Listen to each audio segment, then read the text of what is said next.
And we are live. How's everybody doing tonight? My name is Anthony Brian Logan, and you're watching and/or listening to ABL Live, a Sunday night ABL Live to make up for last night. Thank you for being here.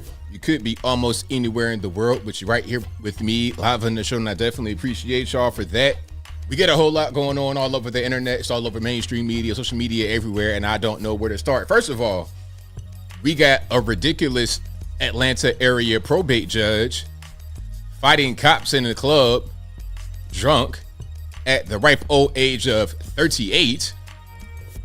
And right before the club fight, she was voted out of her seat due to, what was that word? A lot of y'all got kind of like intrigued by this term, systemic incompetence. We'll talk about that a little bit more a little bit later. Also, another video I did that was kind of controversial, San Diego Police Department and the traffic stop, which resulted in my man getting the window bursted out. Was that appropriate, inappropriate? We'll talk about that a little bit more a little bit later as well. Also, we got the debate coming up on Thursday. Do you think Biden's going to be able to show up? Is it going to be weekend at Bernie's? How is Trump going to do? And speaking of Trump, we have Judge Judy and Andrew Cuomo defending President Trump. We'll talk about all those things and more on tonight's episode of ABL Live. And thank y'all again for being here. Most certainly appreciate you. If you like what you're hearing so far, if you enjoy the content in general, please give the video a thumbs up, like the video, share the video, do all that good stuff. That'll help me out tremendously. We're on a Sunday night. I apologize for not being here yesterday. Had some technical issues to work out, but everything's fixed. Not a real big deal. So we back. And of course, I'll be doing my regular Wednesday stream, and I'll be streaming on Thursday. Now, Thursday, that's a debate on CNN. I don't know how we're going to actually do it on CNN. I think I was telling you guys before that I want to see if they're going to put out some kind of directive to say whether they're going to start copyrighting people on YouTube. I don't know, but we're going to figure it out one way or another. We're going to make it happen because we got to watch that debate. They got Biden over in Camp David. I don't know what they're going to do, put this man in the cryo chamber so he doesn't croak until then. It's like, yo, don't do nothing for a week. Just go to Camp David, lay in that chamber, cold water, and just preserve your brain cells for as long as they can until the day. And when the day comes, okay, so you medical professionals out there, doctors, nurses, etc., what do you think they're going to put in this man to keep him afloat during the debate? And he talking about performing well. That's aside from the point. I'm talking about not just falling on the ground like boom, like a big thud, like an anvil in the old cartoon days. Okay, Wile E. Coyote and the Roadrunner and whatnot. You know, how are they going to keep this man afloat on his feet, upright? What are they going to do? What are they going to inject in this man's hind parts to make that happen? I don't really know. I can't call it, but they're going to put something in him. And they're preparing him for the debate right now by being over at Camp David. So that's going to be pretty interesting. And of course, I will also be here on Saturday. So I'm doing all my regular streams this week, plus a debate. And I'm putting up pre-recorded content. I got a lot to talk about. I'm kind of backlogged with topics, to be totally honest. I got a whole lot going on. So we're going to get into a lot. Oblong, you had ABL imposters try to scam you again. Look, we can't have that. We could not have that, Ty. Hey, you know what? I had a video because y'all know how I do. I warn you guys about the scammers. Matter of fact, I'm going to go ahead and do my warning right now since we're on the topic. Y'all know how it is. The best way to get in contact with me, if you want to email me or anything like that, go to my website, anthonyblogan.com. That is ANTHONY, the letter B, LOGAN.com. Go to the front page of the website. I'll have articles for each video that I produce. And in each article, I have sources from the left, from the right, from the politically agnostic, conservative, liberal, everything in between, local, national, international, all the news sources. If it's legal, I'm going to put it on there, full videos, pictures, whatever I can. It'll be right there on the website, anthonyblogan.com, on the front page. Also, go to the contact page on my website, anthonyblogan.com/contact us. There, you'll be able to find my email address, my social media accounts, my snail mail address, my Facebook, Instagram, Twitter, never going to call it X. All those things are right there. My email is very easy to remember, contact@anthonyblogan.com. If you can't remember the email, just go to the contact page. It'd be right there for you. And as I always say, if you're ever wondering if you're conversing with me or not, the best way to go about that is to cross-reference. If you are getting somebody that says, hey, contact me, I'm ABL, here is a 1075-digit WhatsApp number to contact. That's the first red flag right there. Okay, if the country code 231, that's Nigeria. Let's not have that be what you do. Okay, we don't want to have nobody. No, not 231. I think it's 234.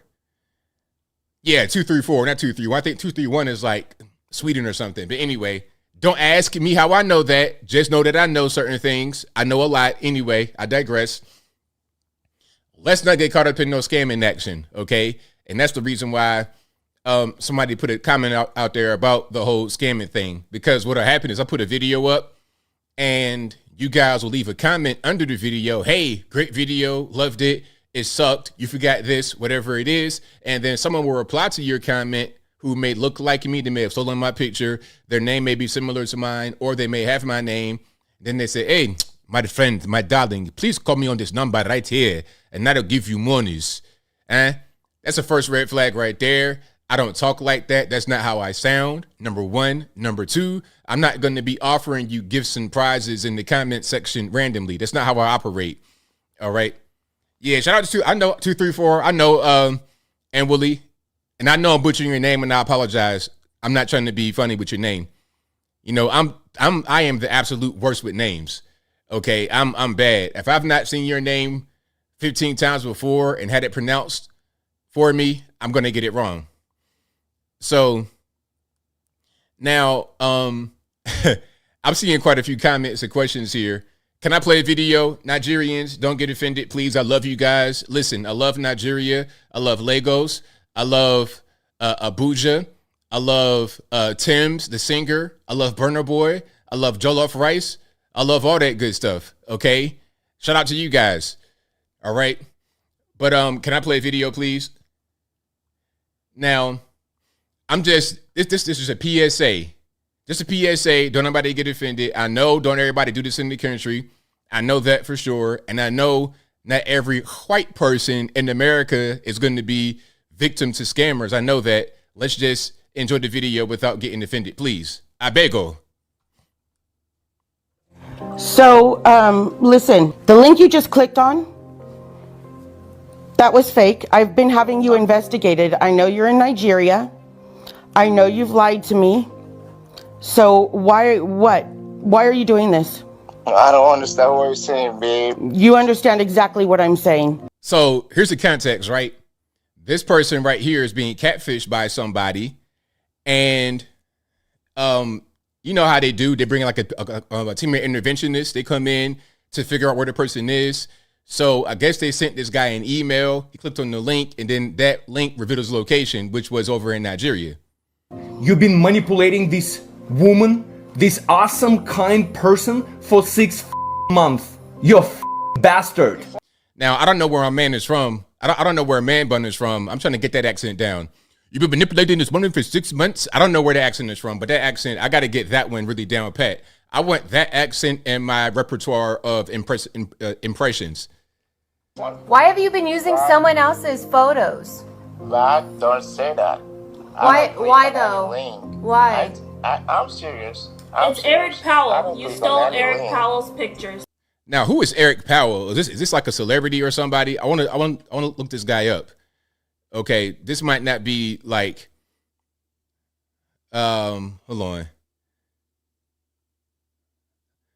Nah, that can't be him. Like a comic book guy. That ain't. Let me see. Maybe a football player. Yeah, let me see. I don't know. I don't know who Eric Powell. It could be anybody. I'm seeing a few Eric Powells on here. Do you feel good? I bet you make your mom real proud. Your mom should have been slapped for giving birth to a piece of shit that uses people. Do you give a fat baby's what you've done to my life? My man at the end, that's me right there. his face is like, where did that last little comparison or the last little insult, where did that come from? Like, why was that in your mind? Why was that top of mind to say that? It's like, what's really going on? So yeah, a comic book writer. I saw that he might be a comic book writer or a football player. I don't know which one he was. All right, so yeah, shout out to you guys. Again, the reason why I played that video, let's not get scammed. It's 2024. Don't nobody got time for that. Nobody has time for that. Let me go ahead and put this on Twitter just so everybody knows that I'm on, and also on Facebook. And shout out to you guys again for being here. Most certainly appreciate you. If you like what you're hearing so far, if you enjoy the content in general, please give the video a thumbs up, like the video, share the video, do all of that good stuff. That'll help me out tremendously. All right, we got a whole lot to get into, a whole lot of videos here. Rosemary says, who is paying for this long distance charge? Hey, that's a good question. Probably the lady that's been getting scammed for however long by the guy. Probably. She probably sent this man tens of thousands, if not hundreds of thousands of dollars. So it's just more of the same. Maybe the people that are coming in doing an intervention might help her out with the pay because they know obviously what it is. They don't want to just have her keep spending more money over this person who is scamming her. All right. So let's keep on rocking and rolling here. Oh, the Sunday show, Spencer. So on Saturday, I had some issues with my equipment. My mixer was not working properly. I couldn't get my microphone and all that set up. So I couldn't really get around that. Maybe I could have done like with my cell phone, but I wouldn't be able to show videos. So I have my system set up here. Everything's kind of perfect the way I want it. And I just didn't have what I needed to make it happen at that time. But I'm good now though. Everything's good. It was an easy fix. So we back. And I'll be doing my regular streaming schedule this week, of course. Wednesday, that's always, I'll be here Wednesday. Thursday, we have the debate on CNN. I'm going to do my best to make that happen. I'll be here regardless on Thursday, but I don't know if I'll be able to show the video, if I can only play audio. I don't know what I can do as far as that, but regardless of what, I'll be here. And of course, I'll be here Saturday as well. So it's just kind of just a makeup show because I couldn't make it on last night. That's all. So shout out to you, Spencer. I appreciate you for asking the question. All right, let's keep on rocking and rolling here. Let's go to UK right quick. Now, look, I don't know what it is with you guys going and mess with these horses and the people, the Queen's Guard or whatever. I don't know what it is. Like, okay, I understand everybody want to be a tourist. Everybody want to get a selfie. Everybody want to, take something home, put it on WhatsApp or whatever, send it back to their country of origin, whatever it is, I understand. But let's just be a little bit careful here. Okay, these are animals, and you want to get up on them and be touching them and stuff like that. It might not really work out well for you. Now, you guys you might have missed that one. So this lady's right here standing directly in front of the horse, in the horse's path. Now, if it's me, I don't think I'm going to stand right in the horse's path. Maybe that might not be the best idea in the world, huh? Just maybe. So then a little slight nudge, a slight push from the horse knocks this lady on the ground face first. I'm talking about face plant, like boom, like a little, what's that? The little waffle iron, kind of like that. Check it out. A slight nudge. That's all it took. and listen, if that's all it's going to take for you to fall, maybe you need to just do something a little bit more safe, like go shopping in Target or something, because that was not really much at all. All right. Boom. That little nudge from the horse's head, the lady, boom, on the ground. So, yeah, listen, I know we want to be tourists. I know you want to get the selfie, but please be careful out there because I don't want you guys to be like the lady right here, okay? Was she being dramatic? She might have been, just a little bit. Also, over in UK, London, you got these guys who are cutting down these carbon detectors. Now, for you guys over in London or in UK in general, can you give me a little bit more info about this? So the caption says, Blade Runners keep cutting down the new ULEZ, ULEZ, all caps, carbon tracking cameras in London. So I would presume that these things are going to be tracking the kind of vehicle you're driving, how much carbon you're emitting, kind of like when you're going through a neighborhood, right? And there's a speed limit, and they have those little signs that say how fast you're going. I presume that's like how this works too. Check it out.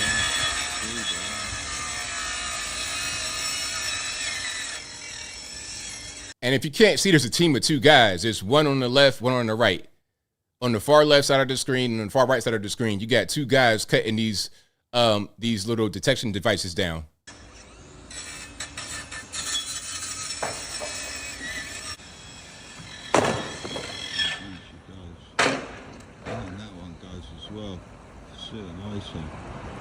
Throw it down, have some of that.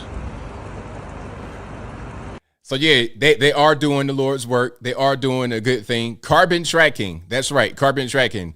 Hey, that's it might be coming to a city near you. It might even be here in the USA already, but we're not really aware of it.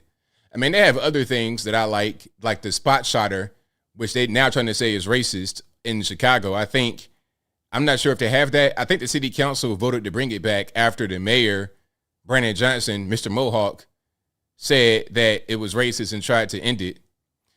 That thing was so dumb with the ShotSpotter. So you guys know about ShotSpotter. This is a technology they have in certain cities in America, but specifically Chicago. It's this system where they have these listening devices that can detect gunshots. So if there's enough gunshots or maybe concerning, they'll dispatch police. Sometimes they'll find people on the ground bleeding out and they're able to save them. Now, Brandon Johnson, Mr. Small Roscoe Dash, Baby Mohawk, Baby Frohawk, he said this is racist because of the communities that this ShotSpotter technology is often used to deploy the police. Said it's racist and was trying to get rid of it. But he didn't want it to be done until after the DNC, a Democratic National Committee Convention, whatever, in Chicago. So it's racist. So if it's racist, why not just get rid of it as soon as possible? Why would you wait until after the DNC? Maybe it's a useful tool in your arsenal to help fight crime, to help save lives, to help preserve the safety of the city, just maybe.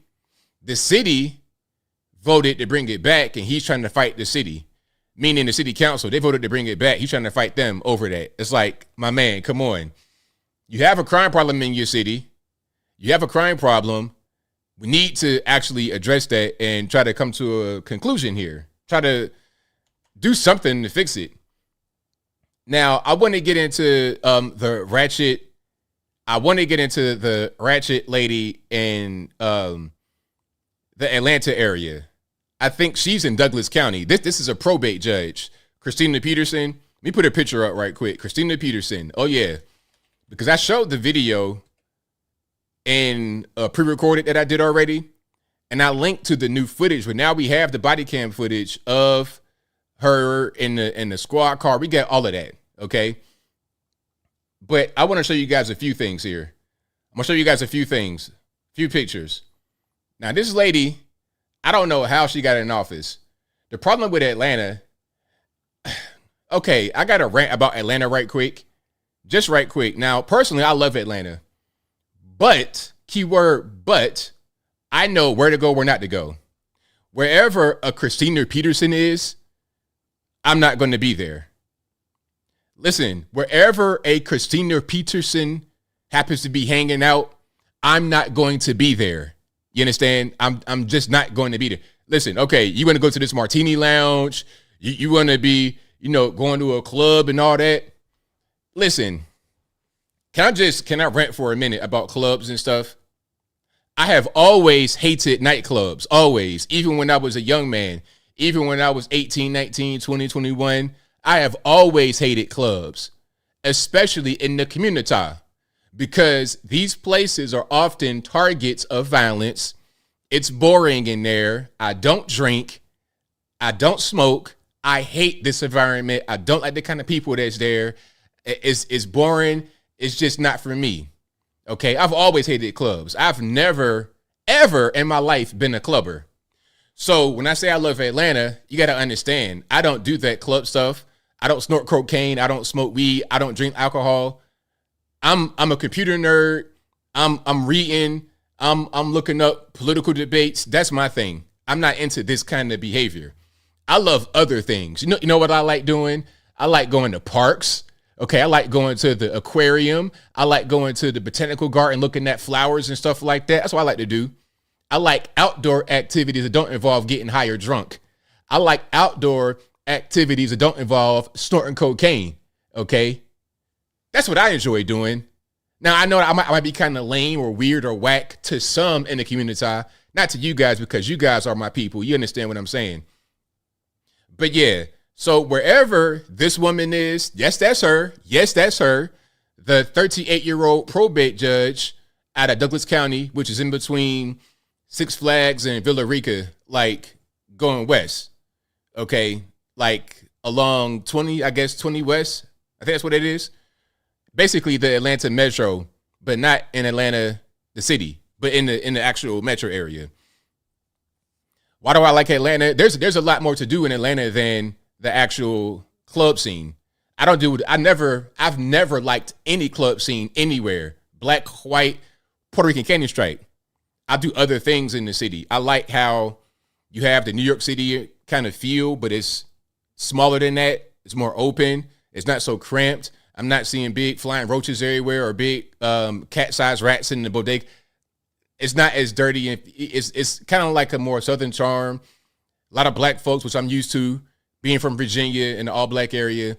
And it's more diverse. The more you go out, you can see everybody from all over the world. It's a international city.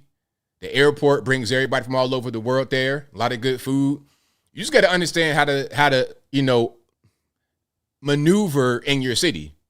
But listen, okay, so this right here, this picture, the reason why I put this up is because she posted this to her official judge account, and she was requesting Cash App donations for her birthday. Now, if you're not a judge, this is not really a big deal. This is fairly common in the community to do this. But if you're a judge, you cannot do this. You cannot, as a judge, come before the public and say, hey, can you give me some money? You cannot do that. That is a cardinal sin. You can go, I don't know if you're going to get locked up. Maybe you would, maybe you wouldn't. But that's definitely enough to get removed from your post. All right. Now, that's that. Here's a little glamour shot. And again, she is 38 years old, a judge out of Douglas County in the Atlanta area. So she decides to go down Buckhead Village. I've been over there. And it's a nice little area, but I would not go to that club that's right there. She goes to Buckhead Village to this martini lounge, and then she's fighting outside the club. Okay. So here's some body cam footage.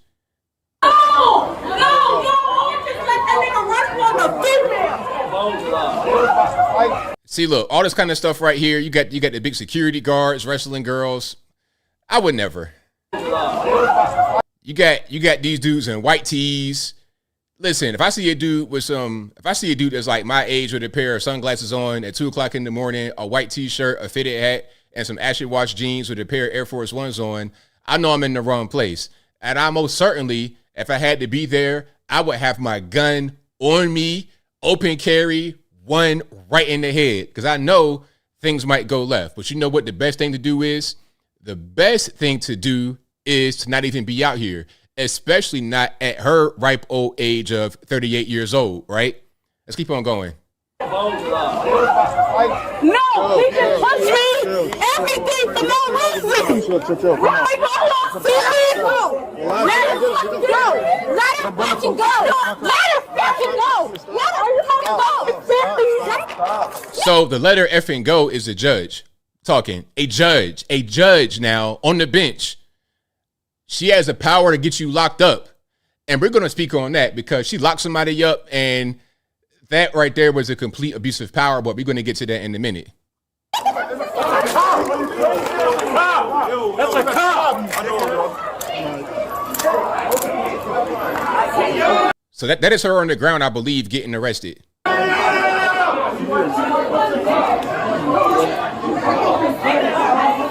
And the wig is right there on the ground next to her. You see that little tuft, the little tuft of hair? That's her wig on the floor.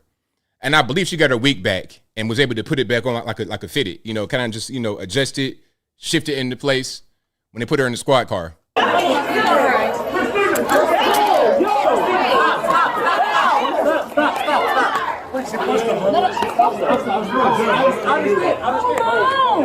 that's on me.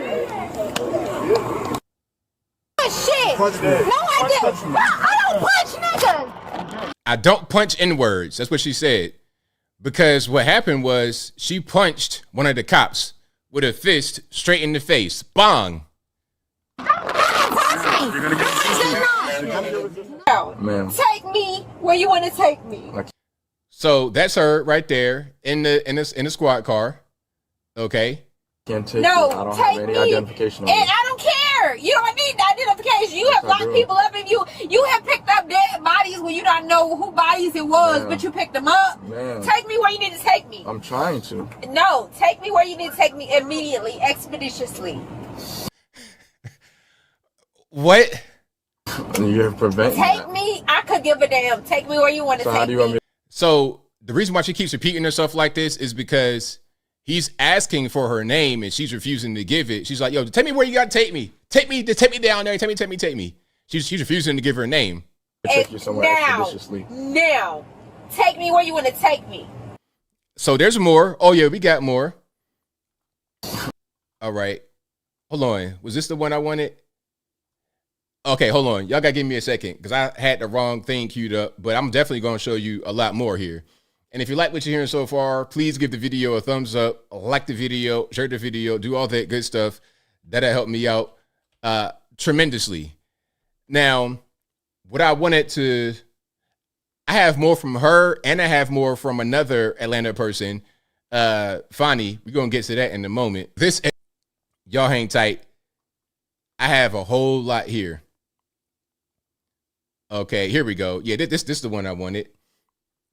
This is the YouTube of the whole situation. You don't want to provide a name. Run me into you can't provide a name. It's a pod, cell, take me where you need to take me. I will get a fingerprint and they can find out who I am. That's not how it works. That's not how. So she's like, yo, take me down there and then they can fingerprint me and then they find out who I am. But ultimately, they do take her down there and they do fingerprint her. Like, it's a little bit of incompetence going on here, but we're going to get to that in a minute. How it works. That's not how it works. That's not how it works. Please, stop playing with me and harassing me. That's not how it works. It will work like that, I promise. I need a name and date of birth. No. All right, then we're going to sit here then. Freeman, so don't play with me. Play with your mama. Don't play with me. Play with your mama. This is a judge talking at you. Imagine this person. Imagine you are in her courtroom and she's in front of you.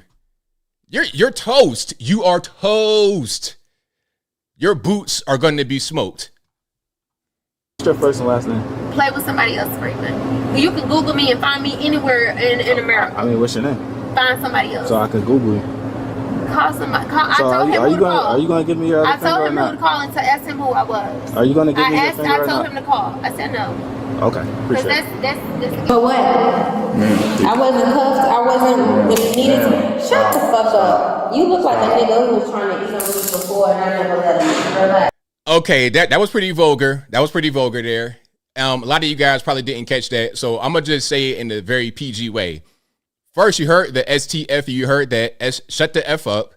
And then you guys, if you heard what she said and you know what she said, please don't repeat it. We got little kids watching. But basically what she said was, you look like a gentleman who tried to approach me romantically before and I didn't want to do it. Okay. That's what she said. But she said it in a very vulgar way that I will not repeat right here because we got little babies watching. Shut the fuck up and stop touching me. So he has like cuffs on her and is trying to adjust it or take them off. And then she's slapping his hand. It's like, first you punching the cop, then you slapping his hand 38 years old. 38. Don't. Yeah, stop touching me. Get the fuck off of me. Stop touching. I got it. I can walk on my own. Don't touch me. Don't touch me. Don't touch me. I got it. I can walk on my own. Don't touch me. Now, my question is, who was worse? This lady right here or the other lady that was, I forget what she was, some kind of another elected official out there. Not Fani, but the other lady who was on the ground. I think she had peed on the ground outside the club, drunk. So is she worse or the other person that was peeing on the ground, drunk outside the club? You remember her? Don't touch me. I got it. I can walk on my own. Don't touch me.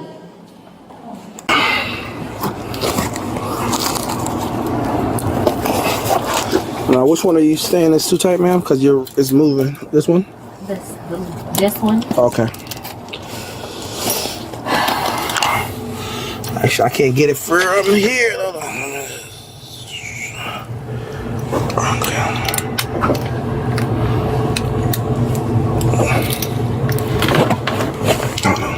How does that feel? I got it. You have small wrists, so I know I do. I don't supposed to be in handcuffs. You said you shouldn't be in handcuffs? Okay. But when people...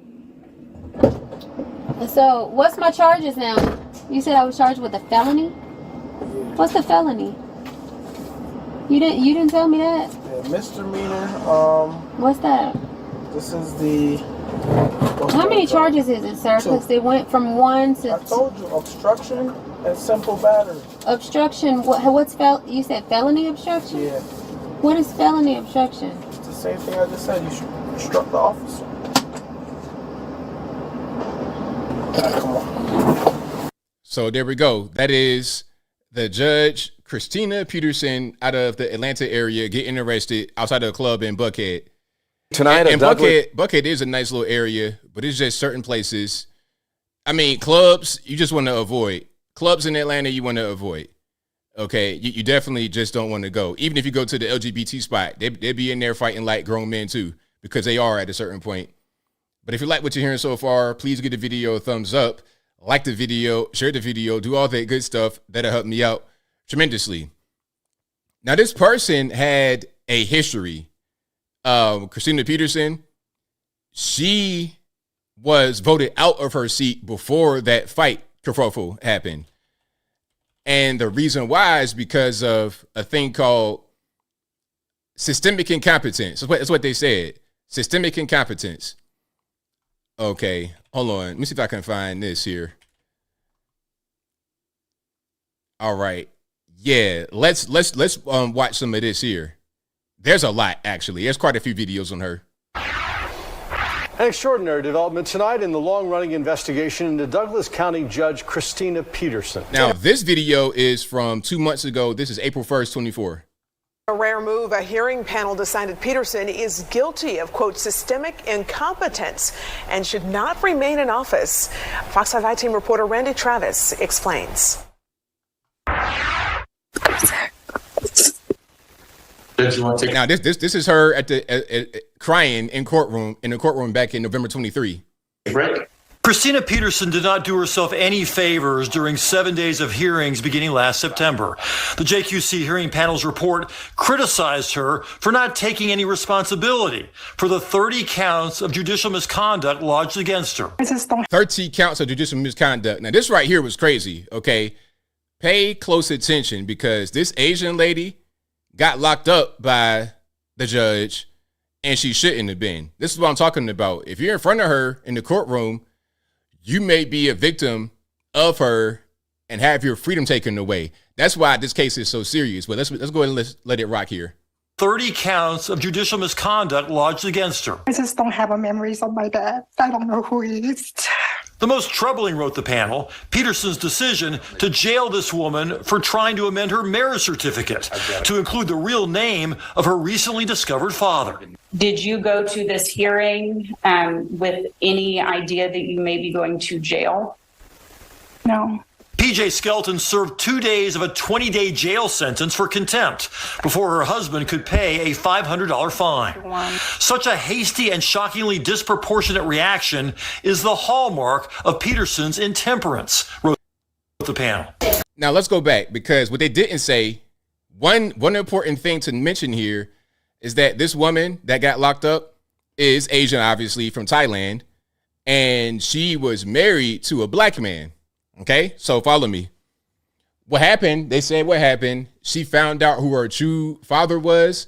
So all she did was go to court to amend her marriage certificate. That's what the judge does, is stuff like this, marriage licenses. That's what she does. When she goes into court to amend it and she sees the husband there and he's black, she decides to lock her up because of being in contempt of court. I don't know how she was able to do that, but she did it. So she was in jail for 2 days until the husband paid $500.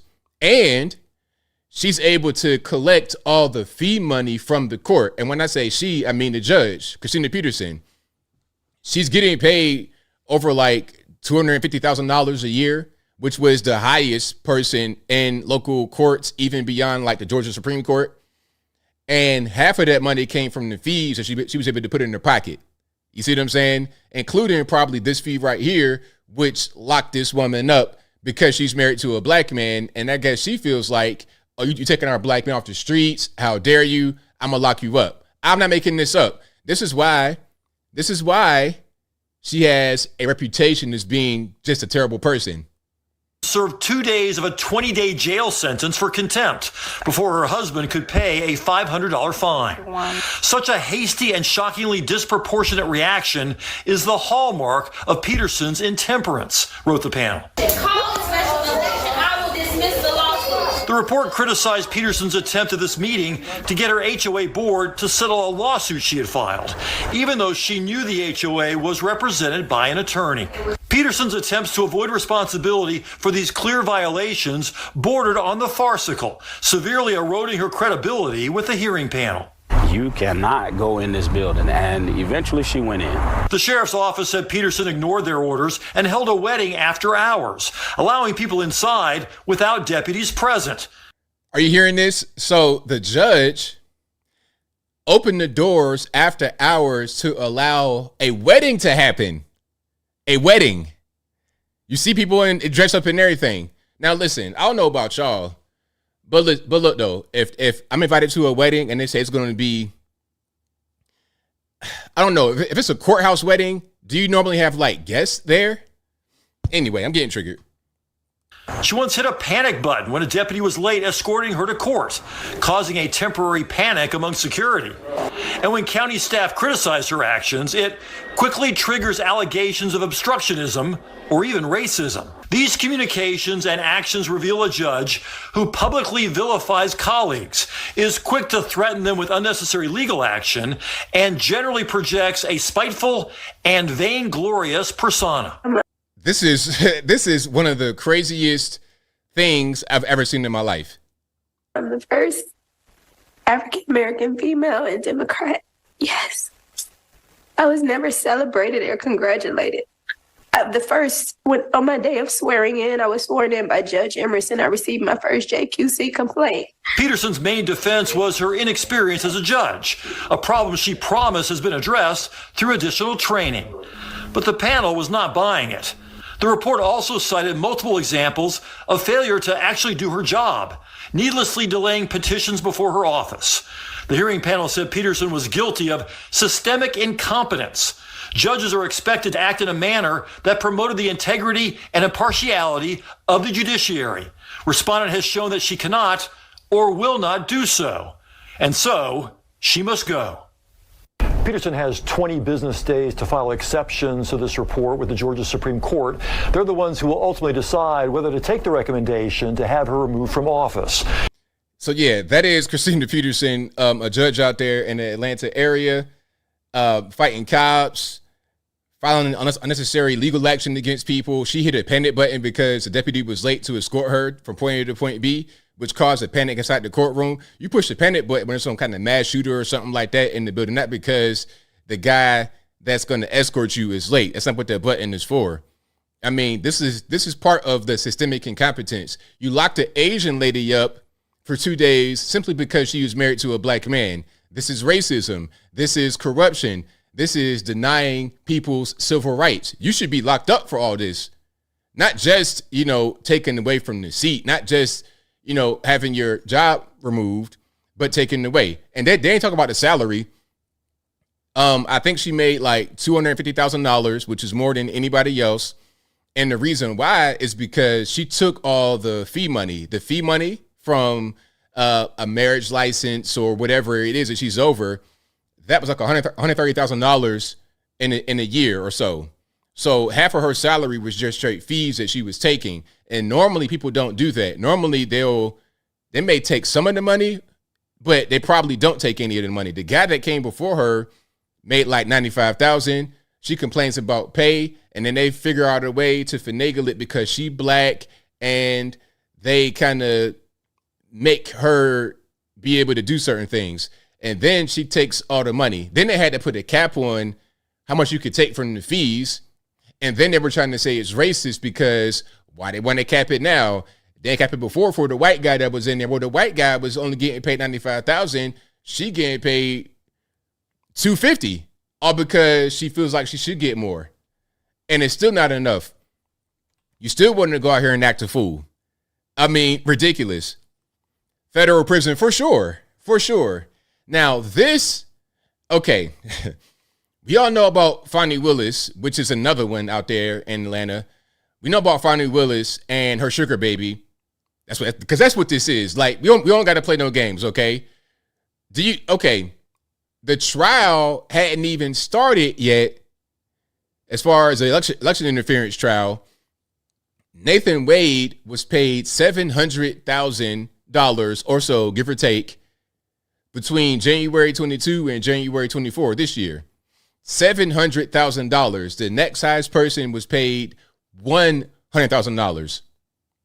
And with that money, allegedly, he's buying trips for him and her, for both of them, to this place over here, this winery, this cruise, the Bahamas.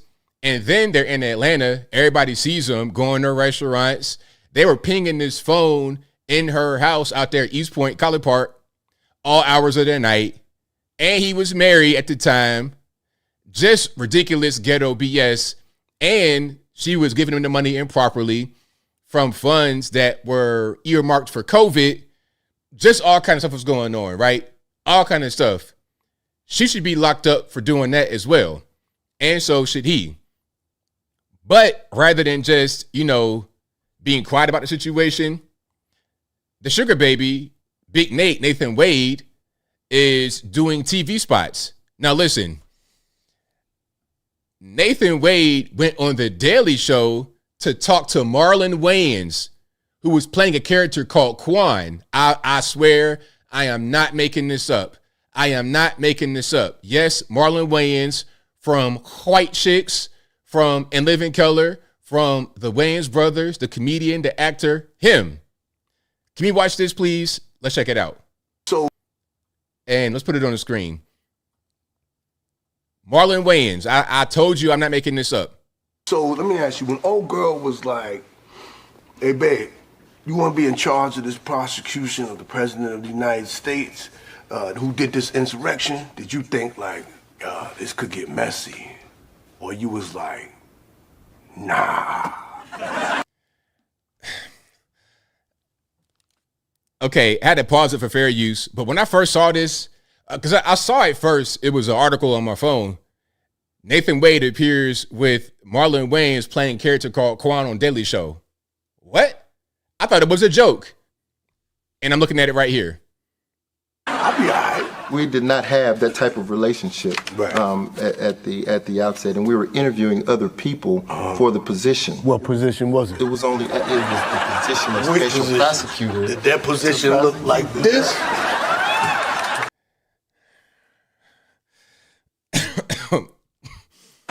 Or did that position look like this? All right. That's quite enough. Marlon, what? Do you see this? My question is this. Why would you even go on here, Nathan Wade? Do you need money? Maybe because you ain't paying your child support and you ain't trying to get locked up. You need some money. So that might be why you're going and doing something like this. Having Marlon Wayans throw his legs up and shove his stuff in your face. Okay, you just do that humiliation to get a little bit of money. It's gotta be. It's gotta be. Hold on, I'll play a little bit more of that. But I don't want to see Marlon's undercarriage in my face. Let's keep on going. So no. After Wade resigned as special prosecutor, Trump's law dogs still tried to use their relationship to get the case thrown out. They compelled his ass to testify and grilled this hard. Did you go to a cabin with Miss Willis ever? But the homie had answers. These faces, I mean, this trial, man, you can't make this stuff. This right here should have been on the Chappelle show. This was crazy. His face all scrunched up. I can't even do it. I can't even do that scrunched up face. How you got the eyebrows coming down and then the mouth going down at the same time? I can't really do that because mine want to kind of invert. He got this thing like, I can't do it. Ever? Ever.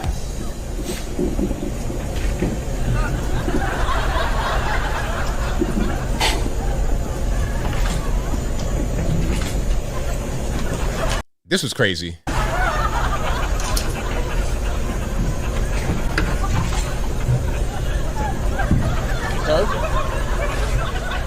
No. You remember booking a cabin? I booked lots of cabins. My question is, where you booking all these cabins? So how many district attorneys you be smashing in cabins? 0. Is it Airbnb or Verbo? Where you be getting all these cabins from? That's what my people want to know. Where do I get them? All right. So yeah, again, this is on a Daily Show, Comedy Central, with Marlon Wayans playing a character called Quan, interviewing Nathan Wade about why he was fornicating with Fani Willis. All right. So yeah, shout out to you guys. If you like what you're hearing so far, please give the video a thumbs up, like the video, share the video, do all that good stuff. That'll help me out tremendously. And speaking about New York and caricatures, let's talk about AOC and Jamal Bowman. Did you guys see Jamal Bowman rapping to Wu-Tang? The biggest dweeb in the world, Jamal Bowman and AOC. I don't know who's between Jamal Bowman and AOC. I don't know who the biggest dweeb is. All right, hold on. Let me see if I can find what I really wanted. I wanted to see him rapping. I wanted to see him rapping because that was crazy. But I know a lot of y'all guys probably saw that. It was a big crazy mess. He had like a tank top type of thing going with one arm up, looking like LL Cool J in 1997. It's like, if you don't stop, like I'm part of the Nerd Association. We don't approve that kind of behavior from people that may be affiliated with us. Okay, here we go. I found it. Let's watch. Are you ready for a little bit of cringe? If you're ready for cringe, I got you. First, we have AOC hopping around. Then we're gonna have Jamal Bowman come on in and start rapping the Wu-Tang.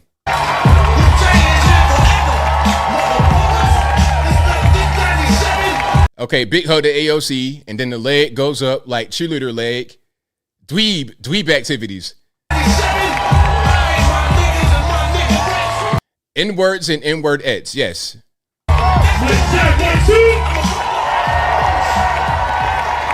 Hold on, why you turning it off? Keep that going. Self-keys, philosophies, and hot prophecies. Can't define the hobby, dropping these mockeries. Lyrically perform home robbery. Free with the lottery, possibly they spotted me. Okay, I got to get it together. Jamal Bowman, your U.S. House Rep, on stage living out his 9th grade fantasy of rapping the Wu-Tang in front of a crowd. Yes.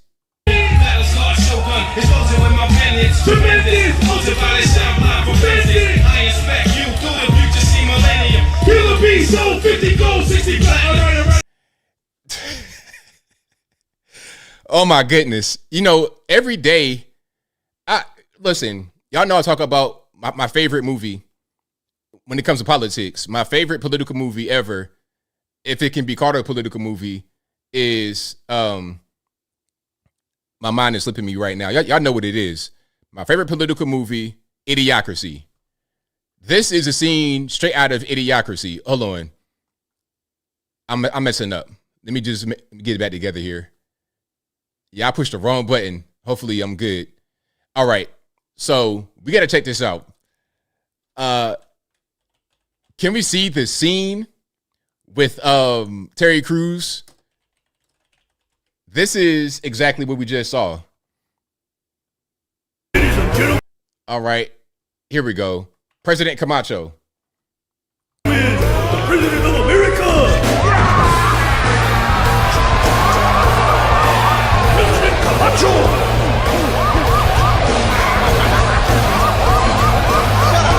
Shut up!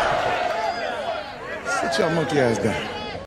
Now, if you've not seen the movie before, you got to. If you've not seen Idiocracy, please do it. Listen, if you have never seen Idiocracy in your life, after the stream is over, wherever you can find it, you can go on your phone and just type it in. Idiocracy. Like bureaucracy, meritocracy, Idiocracy. Type it in your phone. Wherever it is, buy it, rent it, just watch it. If your friend got it, go to his house and watch it. This scene right here, you have the president, played by Terry Crews, President Camacho, coming out to Congress, like how they would do the State of the Union address. Okay. That is kind of the energy we just got from Jamaal Bowman. All right. Yeah, exactly. Real life today. You never saw it, Griselda. Griselda, please do yourself a favor and watch it tonight. All right. Let's watch this. Here we have AOC and Jamaal Bowman again talking. What's up, everybody? We are just a few days out till the election day, our primary election on Tuesday, June 25th. But the good news is that the polls are open right now, and we are here for our brother, Jamaal Bowman. We want to turn out the vote. I don't care if you live in New York 16 and are turning out to vote for him. I don't care if you live outside New York 16. We are texting our friends. We are turning out. We are calling our friends in Tuckahoe, in White Plains, in New Rochelle, in Yonkers, and telling them to vote for Jamaal Bowman. Ceasefire now, y'all. That's what we're doing. Ceasefire now. Let's get it popping. The polls are open today. The polls are open tomorrow. Make sure you get out to vote. Election day is Tuesday. Let's go. We need record turnout all across the district, especially in Yonkers, Mount Vernon, New Rochelle, Co-op City, and Edenwald. Let's get it popping. Let's change the world. It's the many versus the money. We're going to win. Let's go, baby. We're going to win. We're going to take on APAC, and we're going to kick some Wall Street ass. So let's go. Stop the bombs. All righty, there we go. So are you guys motivated? Are you guys pumped up? Are you guys feeling a little bit of President Camacho from Idiocracy energy? Are you going to go out there and vote for Jamaal Bowman and AOC and the rest of them? I hope you don't, but that might happen. All right. Is there more here? We got a little bit from AOC.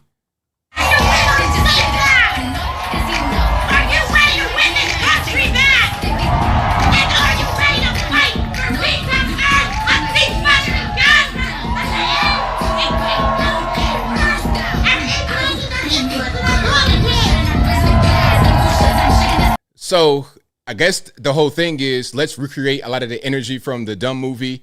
Let's just try to get everybody hyped up. But I'm seeing a lot of senior citizens out here, canes and walkers. This might not be that message for the. You might not be giving your message to the right crowd. I'm just saying. I don't know about y'all, but I am ready to fight. Let's hear it. So yeah, that is, and this little rally they had was in the Bronx. So they're trying to duplicate what Trump was doing. All right, now we got a little bit more from Jamaal Bowman. Then I'm gonna move on because I ain't trying to wear you out. Matter of fact, I have a teeny bit more from Jamaal Bowman. Then we're gonna get to Bernie Sanders getting booed at the rally, okay? Because Bernie Sanders is Jewish and they don't like him for that reason. But let's keep on going here. We're gonna show them who the fuck we are. Whoa. Let's not do all the cussing, sir. Hey, I'm sorry for the cussing. Don't blame me. Blame the black man.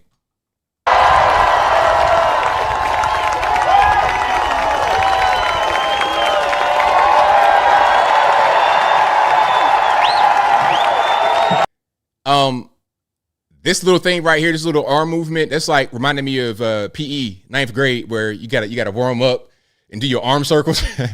do the arm circles in the front and then go in the back. That's kind of what it reminds me of, just a little bit faster. Hey, that's right, Chad. Hey, hit a back flip, a back tuck. Hit a back tuck with your knees up in your chest. Hit a back tuck right on stage. That'll just be the icing on the cake, the creme de la creme. We're gonna show them who the fuck we are! Bowman! Bowman!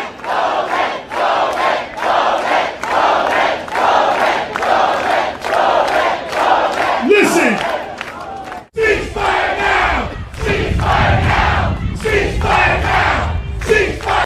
Now, right here, I got a little bit concerned. When he got a little chair in his hand and he was beating it on the stage, I thought he was going to throw the chair in the crowd and hit somebody. I got very concerned right here. But luckily, the chair didn't fly.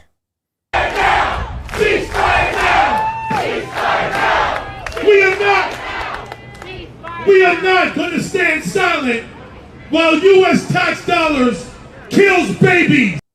All right, so that's that. Now here we go to Bernie Sanders at the same rally. Israel had the right to defend itself against a terrorist attack, but it does not have the right to go to war. Israel had the right to defend it. So I don't think he was very popular at the rally, speaking about Bernie Sanders. Now here we go with ESPN talking about how to what's the word that he used? How to emasculate boys. The challenges, I guess, of raising a son today, for a litany of reasons, I think that we can certainly get into. Obviously, this is something that's been on my mind a little bit. In a world where I think boys are certainly more aware of toxic masculinity, for example. It's certainly not something that when we were growing up, boys were taught about. And then how you see on the internet certain pockets of young men who are retaliating in response to that, rise of things like incel, backlash. We just saw the Chiefs kicker refer to this of encouraging men. Look at this dude over here. I mean, this ESPN, that's quite enough, actually. This is kind of a longer video. I played about a minute so far. That's enough. You get the idea of what's going on. This is an ESPN show. You would think it's MSNBC by listening to it. Why would any male or any person who is not a left-wing nut job want to listen to this? First of all, the content sucks. You're talking very slow. You're not making points in your slow talk. You're just giving word salad. You're giving a slow IV drip of word salad. So it's not only am I getting it slow, but I'm not getting any kind of nutrition. It's a bunch of nothing. This dude got his finger in his mouth for some reason. This dude rolling his eyes at Harrison Butker. A mess. Two dweebs and the woman being the lead dweeb. The dweeb cast. I'm good. You guys don't like stuff like that. I don't like stuff like that. But they try to push it upon us all the time on these networks. This is why, and we all know, this is why the alternative media is rising, and they can't stop it. They can't stop it. All they want to try to do is make it be illegal, try to get the courts on it. It's the same way they're doing with Donald Trump. But they can't stop it because ultimately their message sucks and people hate it. It's simple. Is it the same thing both sides do? What do you mean both sides? Please explain. I'd like for you to enlighten me. All right. But if you like what you're hearing so far, please give the video a thumbs up. Like the video, share the video, do all that good stuff. That'll help me out tremendously. That's right, Frank. They have electrolytes because that's what plants crave. Electrolytes. Seriously, if you guys have not seen Idiocracy, you just have to. I mean, especially if you saw it right when it first came out, it was a documentary. It was a window into the future. Now, here's a crazy thing that I got to show you guys. Do you guys have porch pirates out where you live?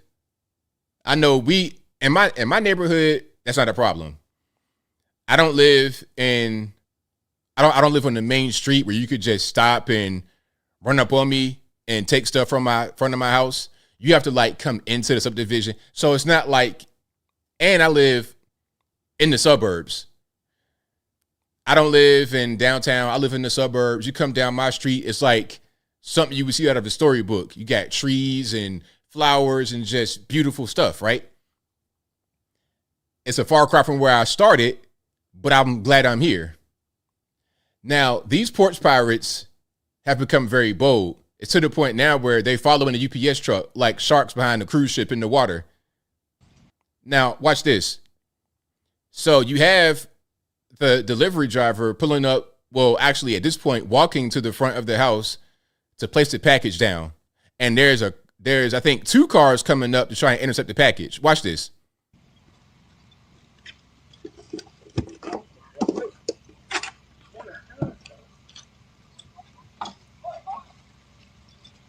So before the man gets back to his truck, you have 2 different people run up on the house to fight for whatever's in the box. It could be a box of boxes. It could be a box full of air. It could be a box with a bomb in it. They don't even know or care. It could be a box with some cocaine in it. They can get caught with it and go to the penitentiary. Fighting. Look at this. A football drill.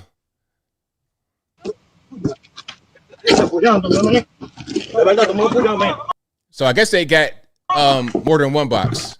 No. The guy got a flower pot. He took a flower pot. I guess he wanted something. So he couldn't get the box. He got the flower pot.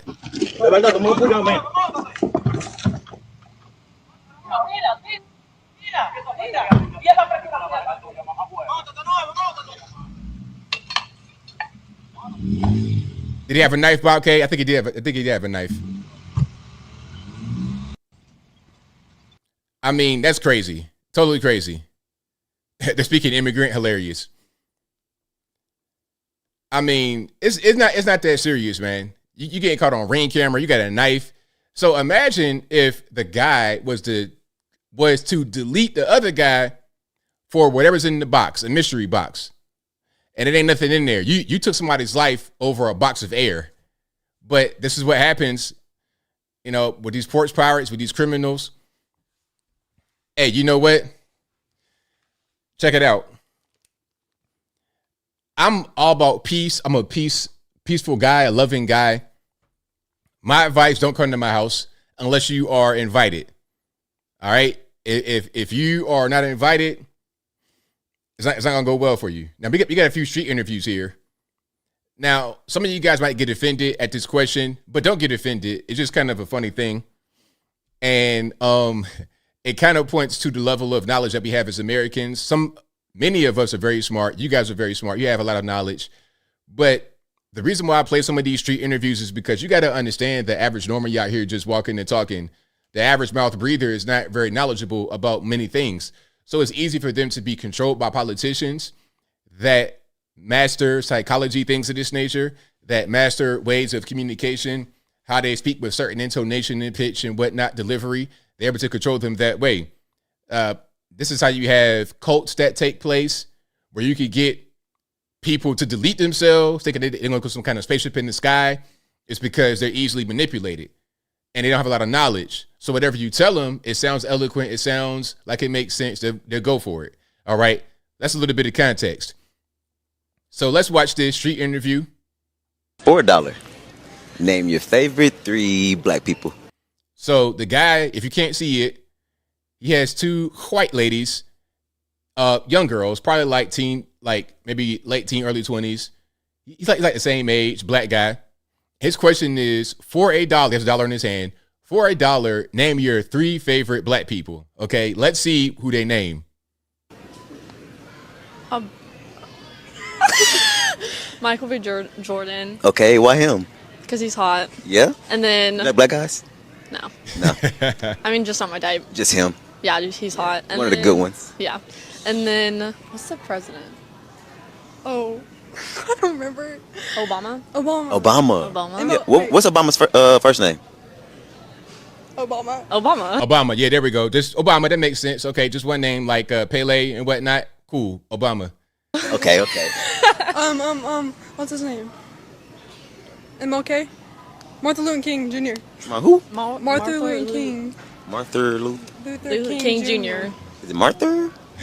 Michael. Michael. Yeah. Michael Luther King. Michael Luther King is crazy. That's it, yeah. Michael. That sounds like it got a ring to it. No, that ain't Michael. Let's just go with it. Michael Luther King Jordan. Okay. Wait, he said he put his own little spin on it. He said Michael Luther King Jordan. That sounds about right. There we go. Stamp that. Michael Luther King Jordan. I'm gonna use that.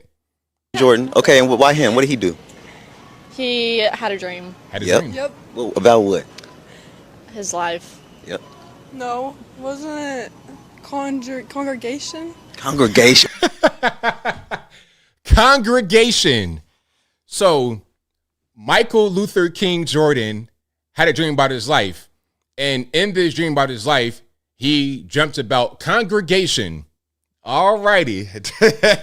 Hey, man, please give your kids a proper education because we don't got time for this, man. We don't have time for this. Congregation. Girl, y'all are killing it right now. Oh, my God. High fives. Okay, I'll give it to you. We out.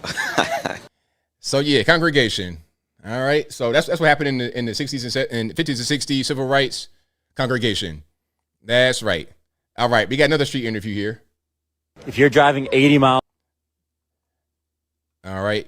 If you're driving 80 miles per hour, how long does it take for you to go 80 miles?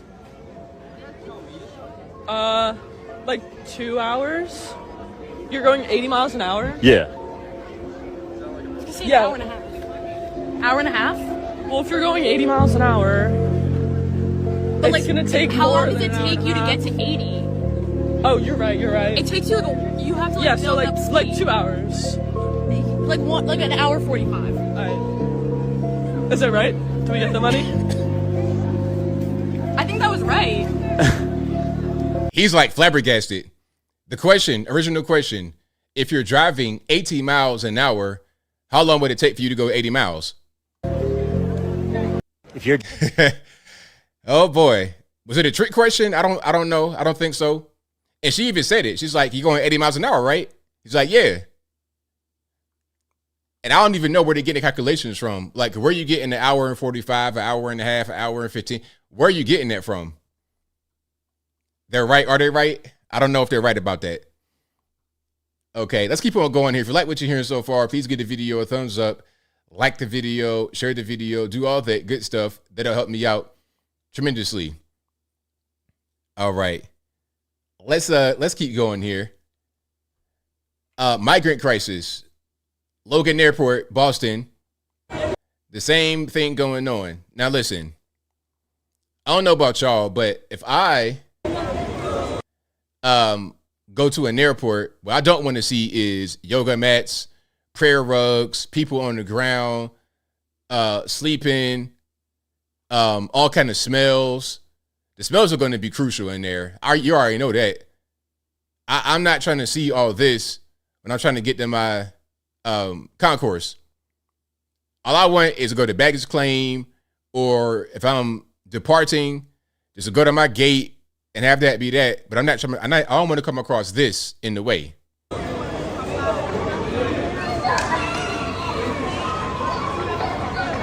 Yes, Logan Airport, Boston.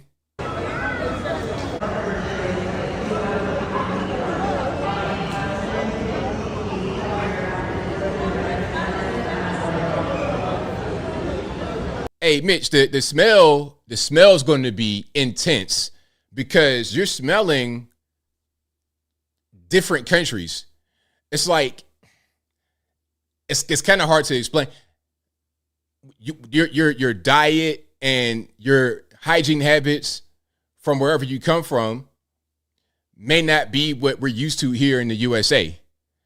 And if you have a lot of different, I see like a lot of Haitians. Really, that's what I see here. But it's probably more than just Haitians. But you're gonna have all of the different countries' diets and hygiene habits mixed together to create an intense smell, like a smell cloud, if you will. It's going to be a mess.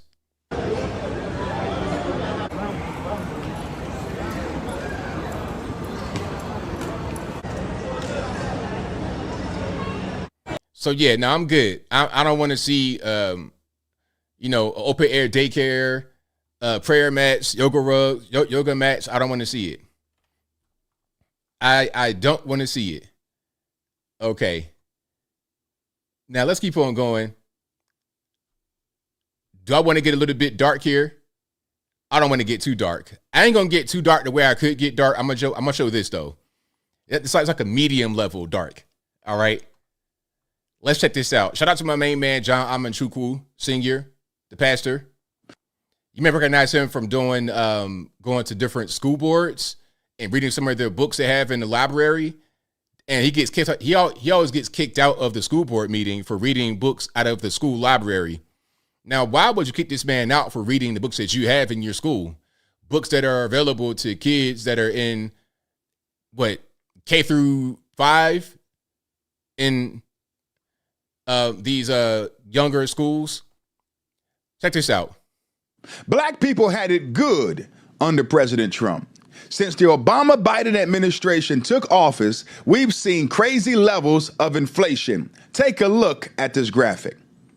We are feeling the pain of Bidenomics. We feel it at the gas pump, which has risen 56%. We feel it in the grocery store, where everything costs 20% more. Everything is more expensive. During the first 2 years of Trump's presidency, 350,000 Black Americans were lifted out of poverty. The Black unemployment rate under Obama was an appalling 13%, but it hit at a record low of 5.5% under Trump. Bet you never heard the mainstream media give him credit for that. Black people aren't stupid. We can remember how different things were just a couple years ago. No matter how hard the media may lie, everyone knows things were better before Biden took office. We need to get fed up, stand up, and take our votes away from the people who are taking food out of our babies' mouths. So shout out to him, and shout out to the Center for Renewing America. Very good. And then here we have a very, very good trailer. And this quote right here says, "No man can serve two masters."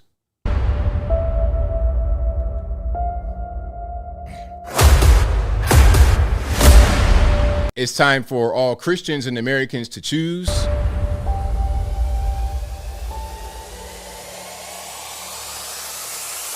The Democratic Party is the evilest organization in the history of the world. And it says from author and speaker Vince Everett Ellison. Since their inception in 1800, they've been the party of slavery. And after slavery, they became the party of the Confederacy.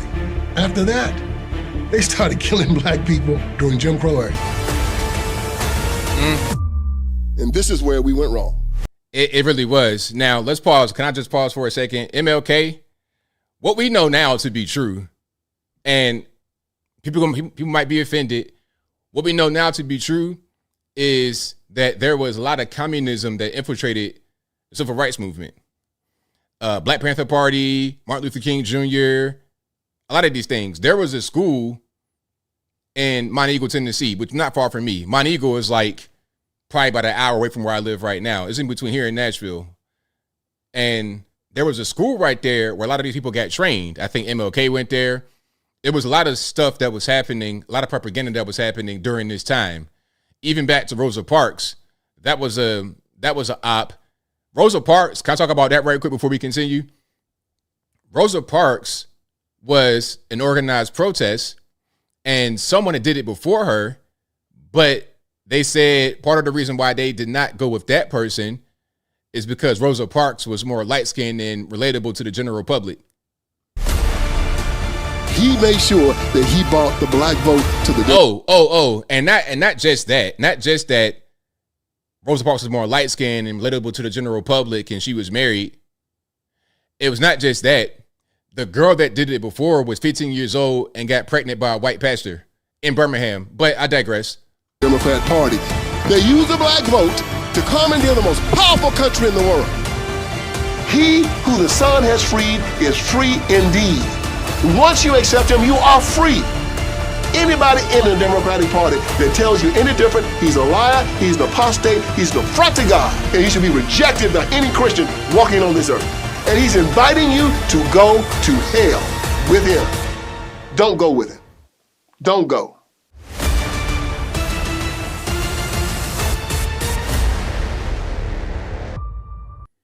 So yeah, and then this is a documentary movie. Will you go to hellforme.com? You can see it right there on the screen. And I think I said Birmingham is Montgomery. That's where the whole thing was with the bus situation. All right. But I think she was from Birmingham. But regardless, it's out in Alabama. Claudette Colvin, that's the name of the person, of the young lady that was the first person to refuse to get up. She was 15 years old, dark-skinned black woman, and she got pregnant by a white pastor at that time. So she was unmarketable. So then they brought in Rosa Parks, older lady, light-skinned, more marketable. It made more sense to hitch the protest behind her. And on top of that, there was already an existing black bus line in the area. So it's like, why do you need to protest them? It was really it was really a way to destroy the black bus line. Whatever. You know, it was a lot going on during that time. Like baseball. Major League Baseball, they had the Negro Leagues, which was his own thing for black people. And then you had people that left the Negro Leagues and went to Major League Baseball. Back then, they were considered to be Uncle Thompson traitors because they abandoned the black organization for the white organization. And then once they got there, they experienced a lot of racism, like straight up racism. Okay, I'm gonna play this. You guys may have seen this. I'm gonna play it. I had to get a little bit dark, and then I'm gonna rebound. I promise. You got to see this. So this is about Reggie Jackson. Okay, one of the best to ever do it, Major League Baseball. He's talking about when he came in Rickwood Field in Birmingham, Alabama, 1967. This is the kind of thing that he was experiencing back then. All right, you ready? It's a little dark. It's a little teeny bit dark, but just bear with me. All right. Reggie, the baton has been passed for over a century here. We've been talking earlier about if it wasn't for the Willie Mays, the Jackie Robinson, the Reggie Jacksons, the three of us wouldn't have an opportunity to play. How emotional is it for you to come back to a play that you played with one of the greatest teams around? Alex, when people ask me a question like that, it's like coming back here is not easy. I got to pause for fair use because it is Major League Baseball. They might try to give me a copyright. The racism that I played here, when I played here, the difficulty of going through different places where we traveled. Fortunately, I had a manager and I had players on the team that helped me get through it. But I wouldn't wish it on anybody. People said to me today, I spoke, and they said, you think you're a better person? You think you won when you played here in Concord. I said, I would never want to do it again. Fair use for the copyright, YouTube. And I walked into restaurants and they would point at me and said, can't eat here. Now, they're censoring it. He said the N-word, full R, all of that, can't eat here. That's what they would say when you come into a restaurant during this time in 1967, Birmingham, Alabama. Now, they're censoring it now, but when they first aired it, it was live, and they just let it fly and didn't censor it. I would go to a hotel, and they say the can't stay here. We went to Charlie Finley's Country Club for a welcome home dinner, and they pointed me out. Now, this is interesting. What you have here, you have in the center, obviously, Reggie Jackson, and then you have him in between Alex Rodriguez and David Ortiz, who are both Dominican. Major League Baseball at a certain point had a lot of African Americans, but what's going on now is that they are outsourcing their black talent to the Caribbean and Latin America. Because I think somebody said it. I forget who it was. It might have been Tory Jones. He was like, what happens is they go to these small developing countries and every team has a facility down there because they're able to get these guys for a lot cheaper than black Americans. It gets deep, man. Like, the sports is crazy. Sports is really just a mess. But I digress. The N-word, he can't come in here. Finley marched the whole team out. Finally, they let me in there. He said, we're going to go to the diner and eat hamburgers. We'll go where we're wanted. Fortunately, I had a manager, Johnny McNamara, that if I couldn't eat in the place, nobody would eat. We'd get food to travel.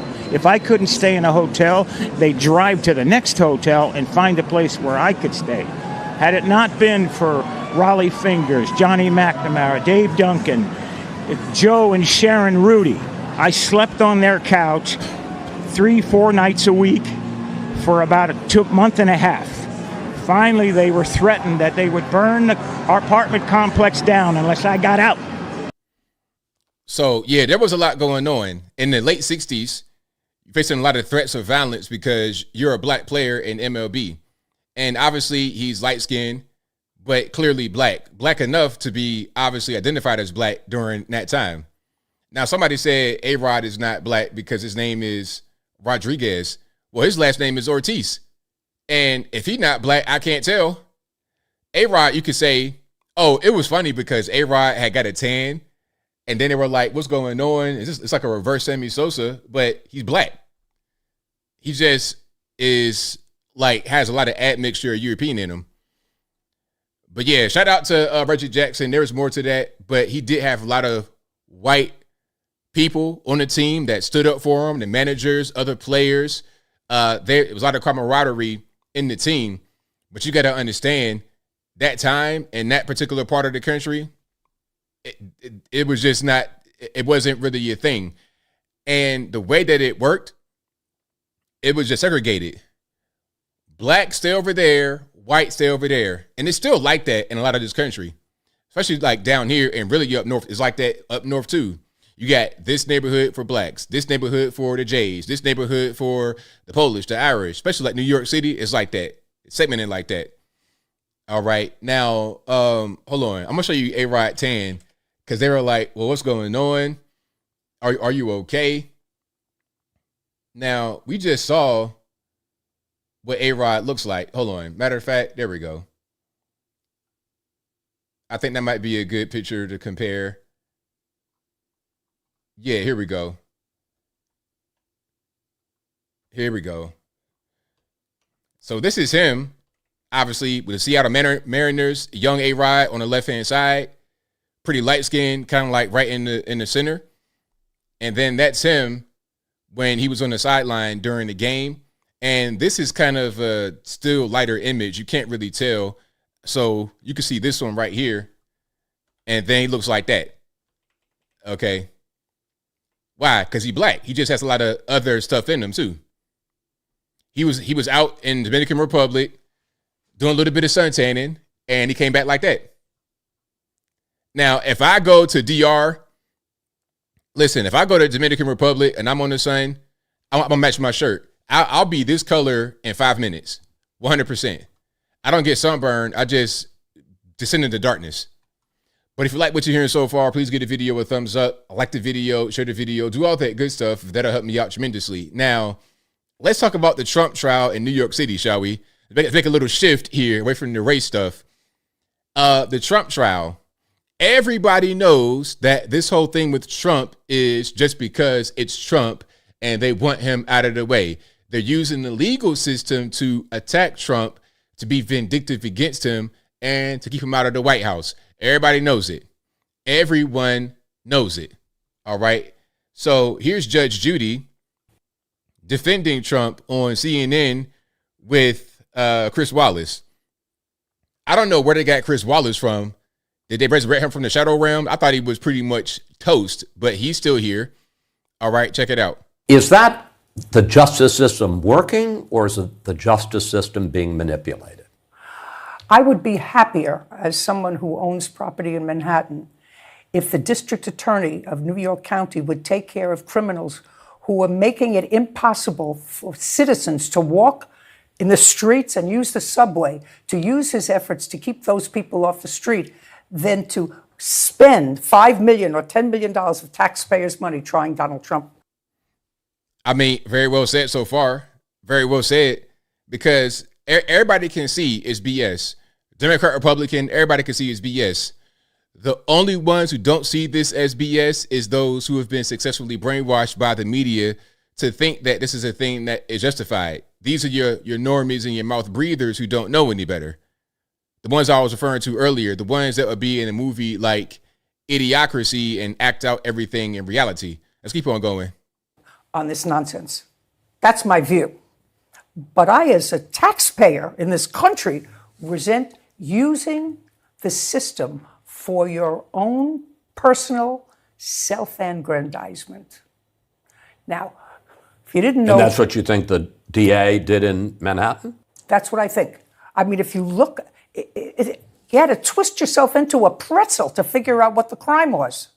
He doesn't like him. New York City didn't like him for a while. Trump. What do you think of Donald Trump? What do I think of him? I think he was a good businessman, a real estate guy, and he was certainly terrific on The Apprentice. So there we go. That's her. That's Judge Judy. There's more to that, but I've not been able to find more. Shout out to Judge Judy for defending Trump. Now here's a big one. Now we have Andrew Cuomo, the former governor of New York, and I think at one point Andrew Cuomo was also the attorney general. Let me just make sure I'm saying the right thing. And if you like what you're hearing so far, please give the video a thumbs up. Like the video, share the video, do all that good stuff. That'll help me out tremendously. Let me just make sure I'm saying the right thing. He was a governor. Yeah, he was attorney general. Andrew Cuomo was the attorney general in New York from January 2007 to December 31st, 2010. Okay, so the same space, was it Alvin Bragg? No, the same space Letitia James is in, he was in back about 14 years ago, okay? So let's go ahead and watch this right quick. Let's put it on the screen. The trial in New York, the one he got convicted for, was the greatest fundraising bonanza ever. He was lagging behind Biden, and now he's pulled quite a bit ahead. That trial was the greatest reason people had to send their checks for 5, 10, 25, whatever dollars to Donald Trump. So I was always with you on the one in New York, the hush money trial. I don't think they should have brought that one. It was just always going to look like a sex case, and people were always just going to fair use look at it that way. So anyway, that case, the Attorney General's case in New York, frankly, should have never been brought. And if his name was not Donald Trump, and if he wasn't running for president, I'm the former AG in New York, I'm telling you that case would have never been brought. This is Andrew Cuomo now. Andrew Cuomo. I don't think Cuomo was a big fan of Donald Trump.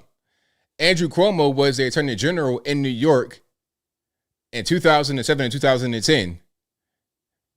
He is an attorney. He was attorney general, and he was a governor in New York. And he's saying the only reason why the case got brought is because of Donald Trump's last name, a Democrat as well. This is a Democrat. So it's like, how can anybody really fight against this when both sides are saying the same thing? And again, these are not brainwashed people. These are people that understand how stuff works. And that's what is offensive to people.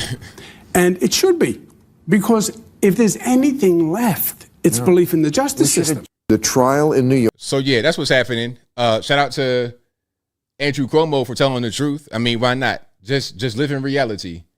Live in reality. Now, speaking about Alvin Bragg, Lisa James, and whatever, remember all the protests on college campuses, Columbia and whatnot? About 30 out of the 46 cases against campus protesters, including students and at Columbia University staff members, have been dismissed by Alvin Bragg, of course, right? Because why prosecute people that are out there just destroying things, tearing the city apart? Why prosecute them when you could just prosecute Trump instead? Hey guys, so at least 30 of the 46 cases against those campus protesters have been dismissed. It was on April 30th that Columbia students and staff members were arrested and charged with misdemeanor trespassing charges after anti-Israel protesters took over Hamilton Hall on Columbia University's campus, barricading themselves inside for hours before police with riot gear cleared the building, making dozens of arrests. The occupation was a significant escalation in the weeks-long demonstrations and encampment at the university protesting the war in Gaza. But now prosecutors claim they don't have enough evidence to support the charges or to show any property was damaged or that anyone was hurt, even noting how protesters wore masks to cover their faces and covered surveillance cameras during the incident. In a statement, the DA's office says it is continuing to pursue cases from both campuses, including all assaults against police officers. There are ongoing school disciplinary proceedings for the students who have had their case dismissed, and Columbia University declined to comment on the dropped cases, guys. So there we go. That's what's happening out there in New York. Of course, we're going to drop cases. Why not? Why not? I'm surprised that they're going to try to prosecute anybody because they don't really, they have their priorities.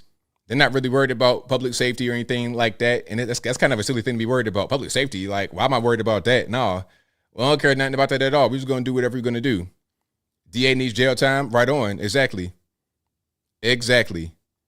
All right. Let's keep on going here.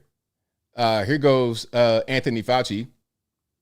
He just kept on saying, you're wrong about hydroxychloroquine. In fact, as I describe in the book, he came into the Situation Room. Now, he's speaking about Peter Navarro.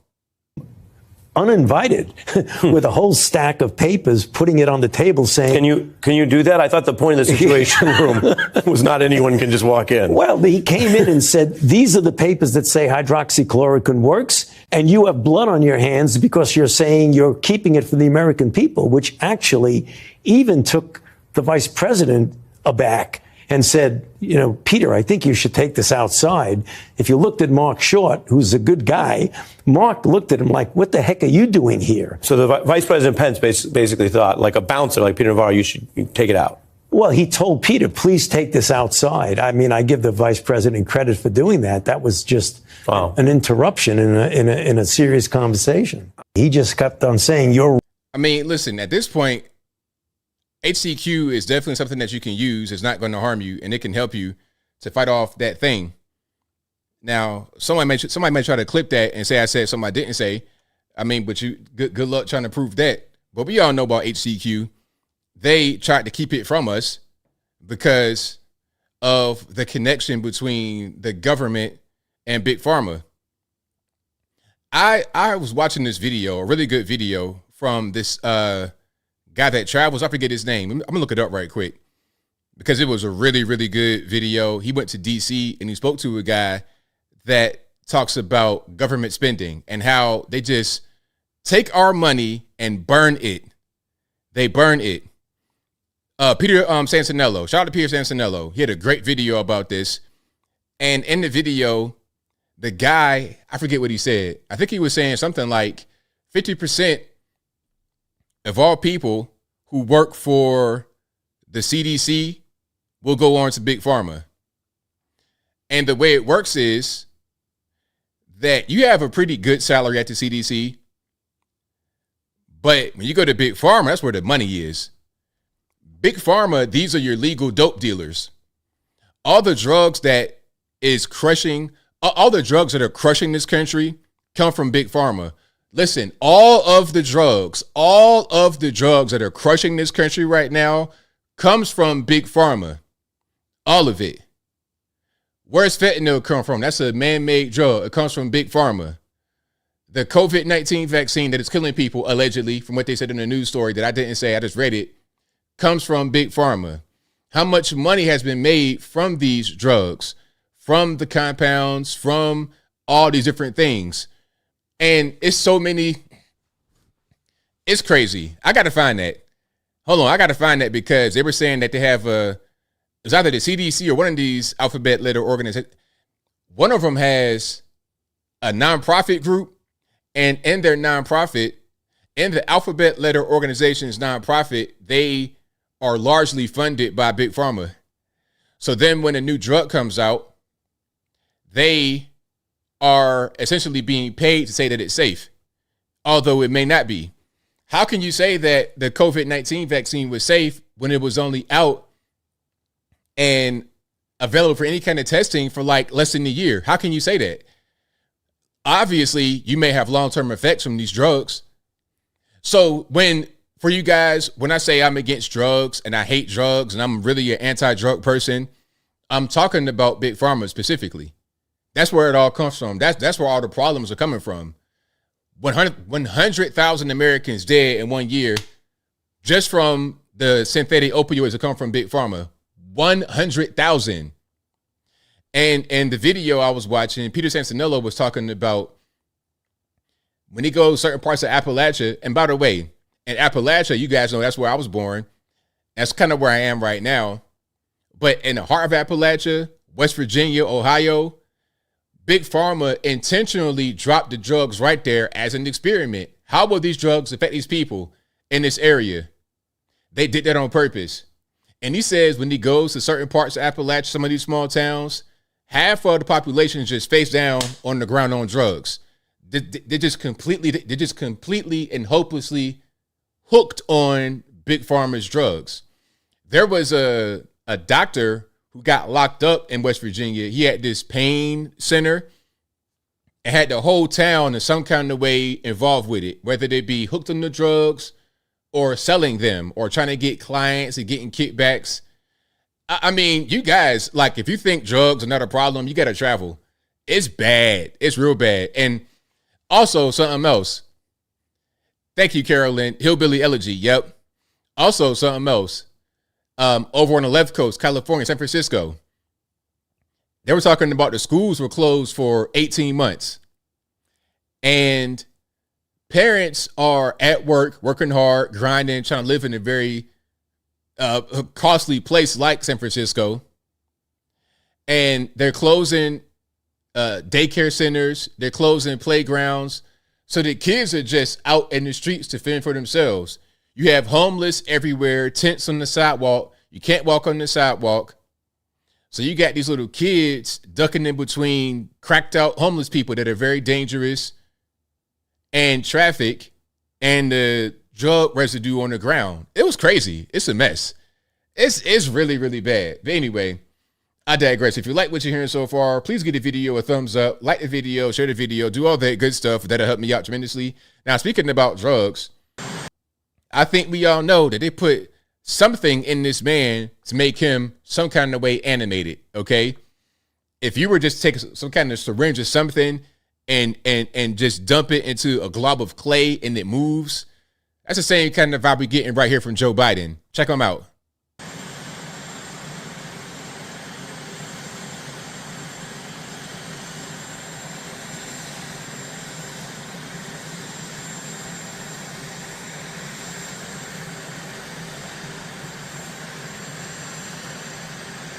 Now, this is Joe Biden just walking across the, I guess it's like a tarmac right here.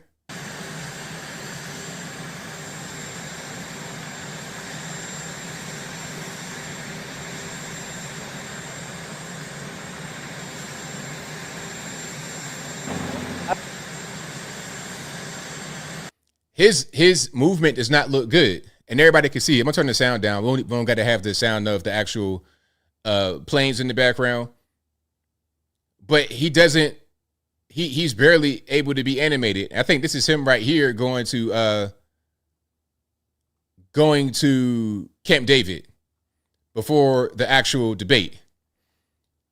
It looks terrible. Awful.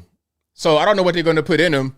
You know, I think at a certain point, they have certain things that they can just pump into you that's not readily available to the general public. All right. I think that's kind of what's going on.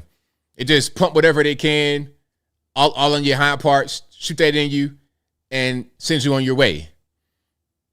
Like with Magic Johnson. Magic Johnson caught HIV in the early 1990s, and he didn't die. Matter of fact, he looked better now than he did when he was playing. So Can we get the cure or nah? Or is it only available to certain people? Anyway, I digress. I'm getting triggered. So I found that video from Peter Sansanello about the government spending. Let me see if I can find the actual thing that I wanted here. I might skip through a little bit. Let's check it out. And shout out to Peter Sansanello. You guys, please subscribe to him. He has very, very good content, very good videos. He travels. He's a I don't think it's really political, but he's just a really common sense kind of person. A guy that I could really just hang out with and have a good conversation with. Check it out. I always love promoting small businesses, like. Hold on, let me go back a little bit. States, because all of these New Deal programs, like ones that told farmers what they could produce and what they couldn't, were all right, I'm gonna kind of skip through a little bit. Y'all please pardon me. Great. So that made it nearly impossible for new entrants to come in. They also made it so that they could share information about pricing and be able to raise prices unilaterally, which would otherwise trigger antitrust concerns. But it was sold as this package to America about the good. We finally won. We did it. We put big tobacco in its place. And big tobacco's sitting on K Street here with their team of lobbyists and political influencers and PR guys, and they're laughing because they figured out how to sell a package to the American people that I think is corrupt, but which America celebrated, and they think of as still a good thing to this day. Now let's pause for a minute. One thing he mentioned, my man right here, what's my man's name? I might be able to find it. But one thing he was talking about is how the government spends about $65 million on marketing campaigns that tell you that it's bad to smoke, and if you do, you're going to die. But they spend the same amount on subsidizing big tobacco. Now, this happens all the time in DC. There's astroturfing firms. This is really big. Please pay attention. Astroturfing is very big. And before he gets into it, this is a kind of marketing method to where they keep putting the same message out there over and over and over again to make you believe it. And you see this a lot with the politicians specifically. And people like Cringe Jean-Pierre, the press secretary, pardon me, they'll say the same phrase over and over again. An example of an astroturf term is a MAGA Republican. That's a clear, obvious example of consultants and PR firms getting paid millions of dollars to tell them to say that in their fundraising emails, on television, during speeches. That's kind of where we're getting at, but I'm going to let them continue. DCI Group is a famous one in DC, where you create fake support for a particular emotionally charged issue. You get people looking in that direction. You shut down an economic competitor around emotional issue X. And this company is just, stock price is just soaring. What do you call that? Astroturfing? Astroturfing. The American population is constantly getting astroturfed. And I suppose it goes back to your original position about the need for analytical reasoning in schools and teaching people to do the, that when you hear these campaigns, when you hear promises about we're going to finally shut down this particular bad group or the like, there's a big chance that the competitor to that bad group is the one funding it, and they're just wanting to double their market size. And you should be really suspicious about that. Exactly. It's not even about nothing else other than money at the end of the day. That's kind of what it boils down to. Hey, let's make this company be the enemy or just bad people overall, so then we can benefit from that financially, even though we may be worse than them when you look at both of us and you try to examine both sides of the situation.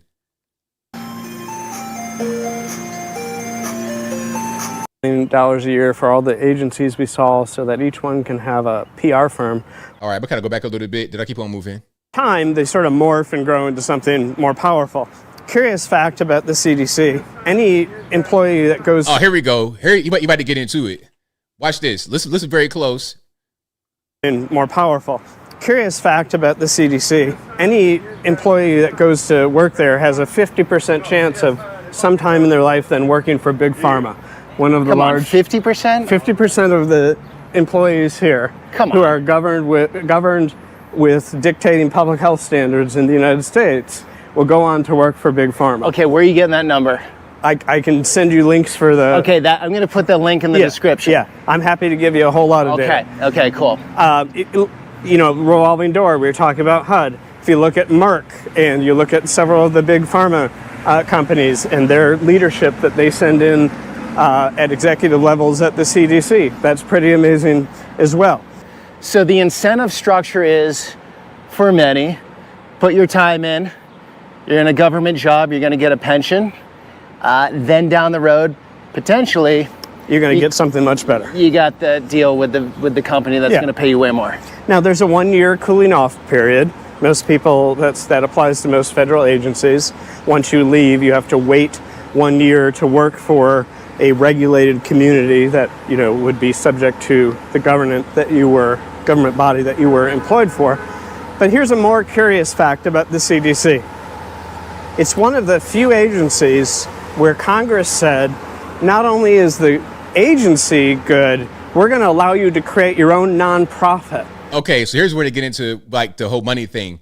So the CDC has a nonprofit under it, and that nonprofit is funded by Big Pharma.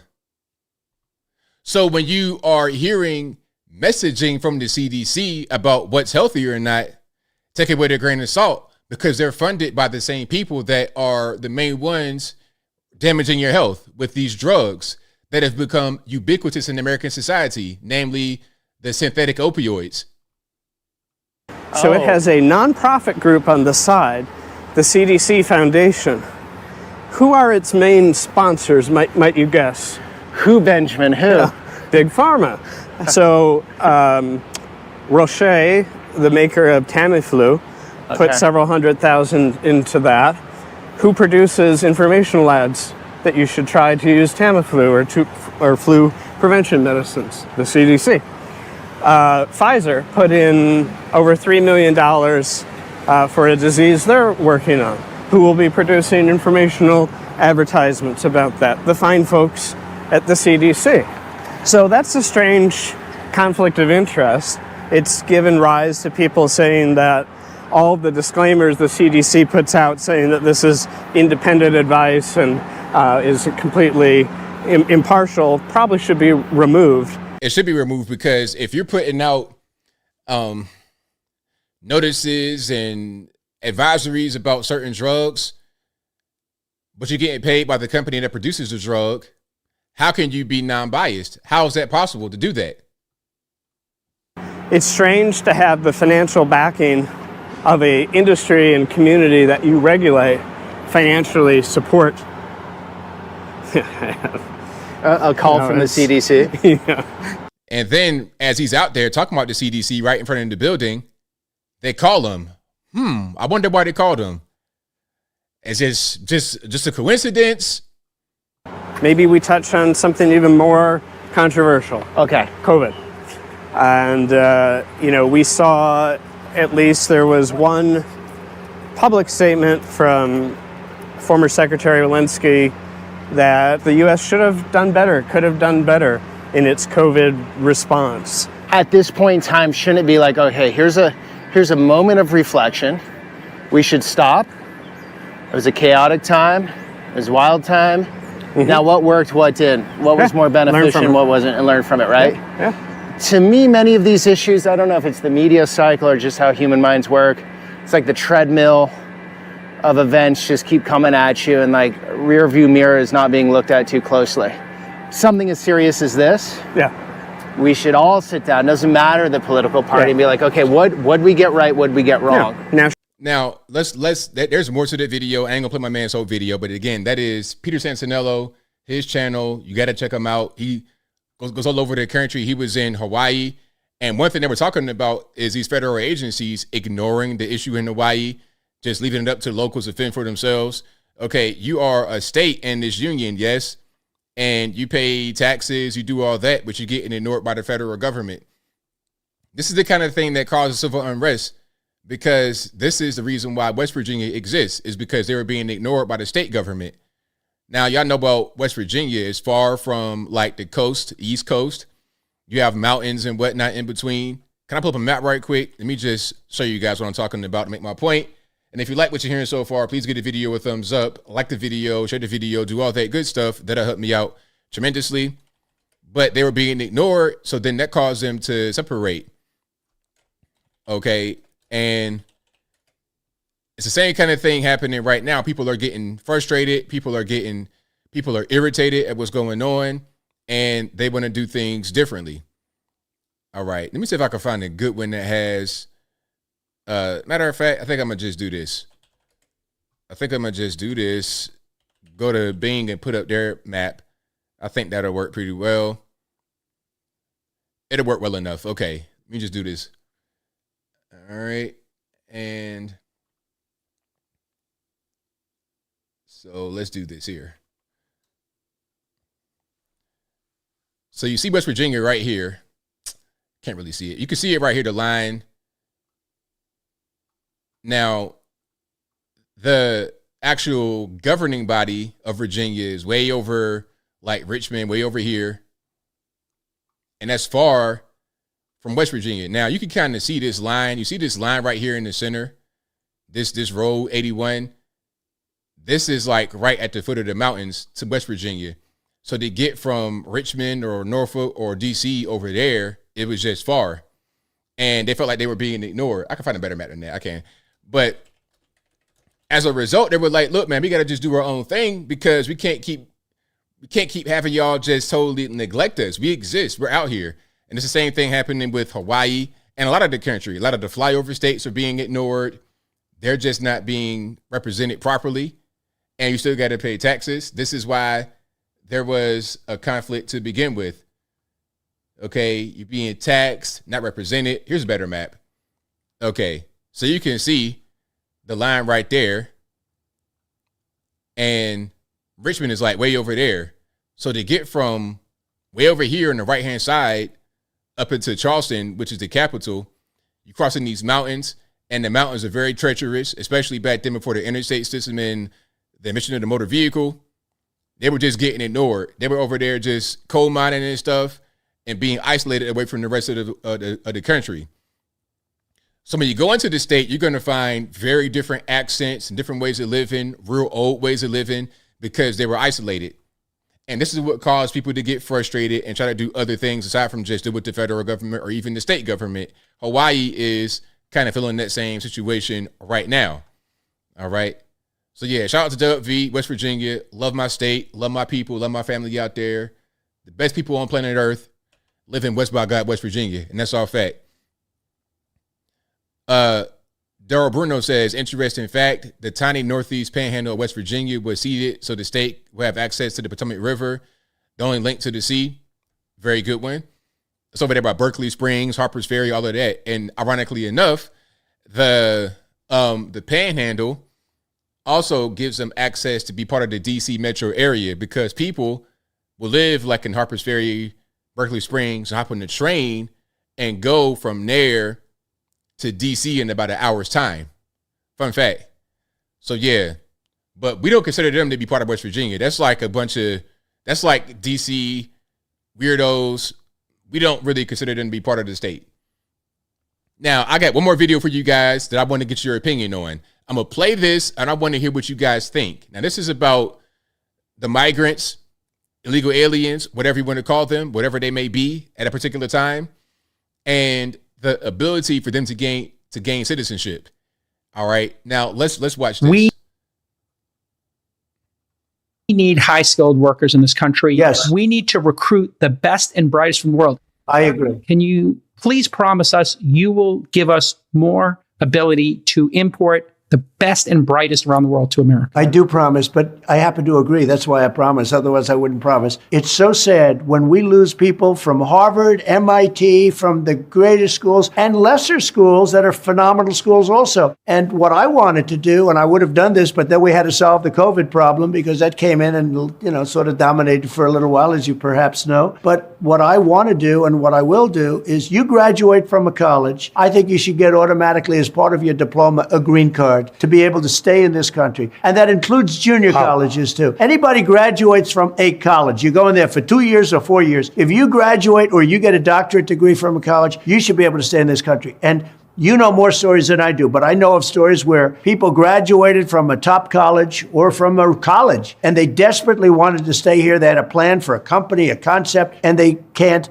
They go back to India, they go back to China, they do the same basic company in those places, and they become multi-billionaires employing thousands and thousands of people, and it could have been done here. And a bigger example is that you need a pool of people to work for your companies. You have great companies, and they have to be smart people. Not everybody can be less than smart. You need brilliant people. And we force the brilliant people, the people that graduate from college, the people that are number one in their class from the best colleges, you have to be able to recruit these people and keep the people. It was such a big deal. Somebody graduates at the top of the class. They can't even make a deal with the company because they don't think they're going to be able to stay in the country. That is going to end on day one.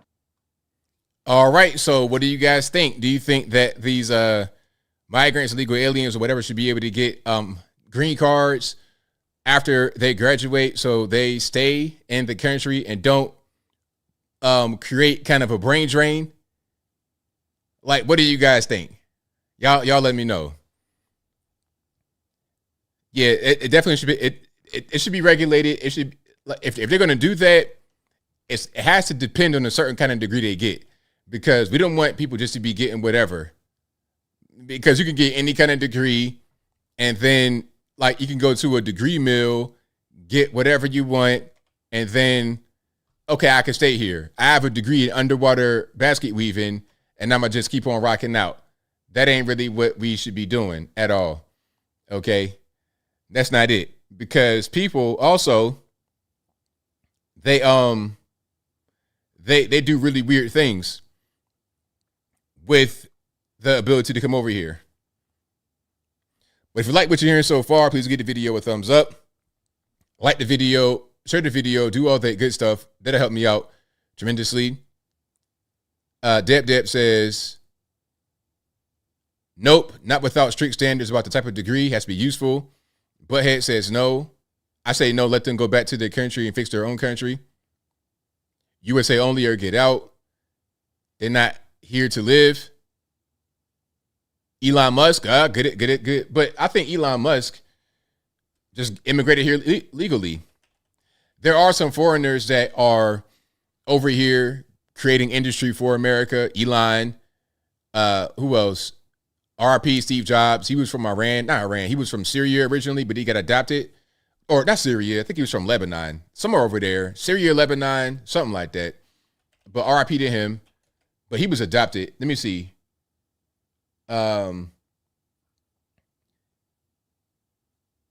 Okay, yeah. I think he was born in San Francisco, but his parents were Syrian. Okay.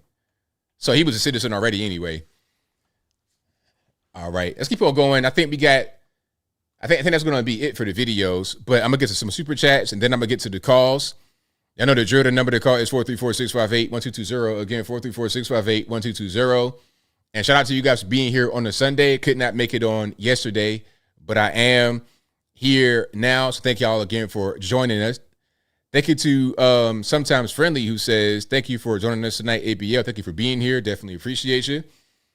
Thank you to F Ranger Xbox, who says, you are the carbon they want to reduce. Wake up. Thank you to Lothair, who says, I agree with you about the club scene. That's a bunch of BS. All I do, hiking, workout, meditation, playing video games with the boys, 420 and Chinese food with my girlfriend. I love it because it's simple. Hey, man, shout out to you. Thank you, Cinderella Charming, for your dancing emoji donation. I really appreciate you. Thank you to Papa Naya Shelley, who says, my personal thoughts, XXs should not be allowed in positions of authority. They're too temperamental. I mean, you know what? Your opinion is shared by many, men and women, that women are not good leaders. They shouldn't be in positions of power. That's why they're not, to have a female president is probably not going to happen in this country anytime soon. Governor, mayor, something like that, senator, yeah, but president, that's where they kind of draw the line. Just like they're not really going to have a short president, because I was playing that video of Peter Santinello, and the guy that was talking was short, and I was seeing all the comments in the chat about him being short. And it's funny, but it's like, that's what I'm saying. People don't really take short people seriously in high-level positions of power. It just is what it is. Same thing with women. And this is going to come from men and women that feel the same way about that. It's not just a one-sided thing. Shout out to Justice Gainsford, who says, Steel Pulse has a song called Bodyguard. It explains a lot. Wild Goose Chase is another great song by them. They get F Ranger Xbox, who says, understand why the government controls education, ? Well, they control it because and actually that was a point that was made in that Peter Sansanello video. The government controls education because they are training you to be subservient. They're training you to be a modern day slave. Okay, when you go to a lot of these Harvard, Yales, and whatnot, the big institutions, they're training you to run the world, but the other schools are training you to be run by those who run the world. They're training you to be subservient to those who run the world. I noticed that too. Briefly before we get to the calls, I noticed how at a regular 4-year college, they are training you to be a drone, just to be kind of a minion. I didn't like it. You know, a lot of people that are intelligent don't really do well in school. It's because it's boring. I was always bored in school. I used to be in class sleeping and still get an A in the class. Because it's like, I'm not, when you go to college, what happens is, or the college I went to for a little while in Norfolk, Old Dominion University, I'm in there and it's like, you got all this work to do, these heavy books. It's like, why? And the work, it was like busy work, repetitive. It's like, this is just boring. This is stupid. It wasn't even about trying to learn a particular thing necessarily. It was about being trained to be sleep deprived, encumbered with work, and trying to manage your schedule, trying to manage time. It was about training you to work for them. I realized that at a certain point, and I'm like, nah, I'm cool. And also, while they're at it, they might as well just rob you right quick, take a little bit of your money from the federal government because they give them a blank check due to government loans being part of school, which they shouldn't be. Because when you have the government as part of the student loan system, they balloon the costs because they could charge whatever they want. Because the school knows, regardless of what, they're going to get their money because they're going to get paid by the government. And then the government has all of the power in the world to get the money back from you that a credit card company does not have, that a bank does not have, that a personal loan person does not have. If you have credit card debt, the credit card company cannot garnish your wages, as far as I know, unless you do some fraud, but that's a different story. I don't think they could do that. They cannot garnish your wages. They cannot pull from your bank account to take money and put it into theirs. There can't be any kind of legal action against you. All they can do is send you into collections and damage your credit score. But they can't actually do the things the government can do, which is go into your bank accounts and take money. The government, if they want to, can cut you off of fintech apps, your PayPal cash. They can cut you off of that. That happened to Kanye. Remember that? The whole thing. They ain't like what he was talking about as far as the J's and whatnot. They cut his Apple Pay off. Remember that happened? And then they can lock you up if it's child support. They can garnish your wages. They can take your tax return to pay that debt. So when you're at college, you're going to face that. You're going to face being robbed potentially, and you're going to face being encumbered with busy work because they're trying to get you ready to be busy and tired in the workplace. But I'm getting triggered, so I digress. Yeah, the corporate workspace. Hey, for you guys working corporate, God bless you. I couldn't do it. I could not do it. I got sexually harassed in an interview. I had one guy that was already like being snarky toward me in the interview. It was crazy, man. Like, I'm good. I could never be the kind of guy that's sitting in the cubicle. It'd be too much. All right. But if you like what you're hearing so far, please give the video a thumbs up, like the video, share the video, do all that good stuff. That'll help me out tremendously. Did I tell my sexual harassment story? It wasn't really that bad. But what happened was I had an interview for this company. This is a long time ago. I might have been in my early 20s. This is when I still had faith in the industry, like in jobs. I was like maybe 21, 22.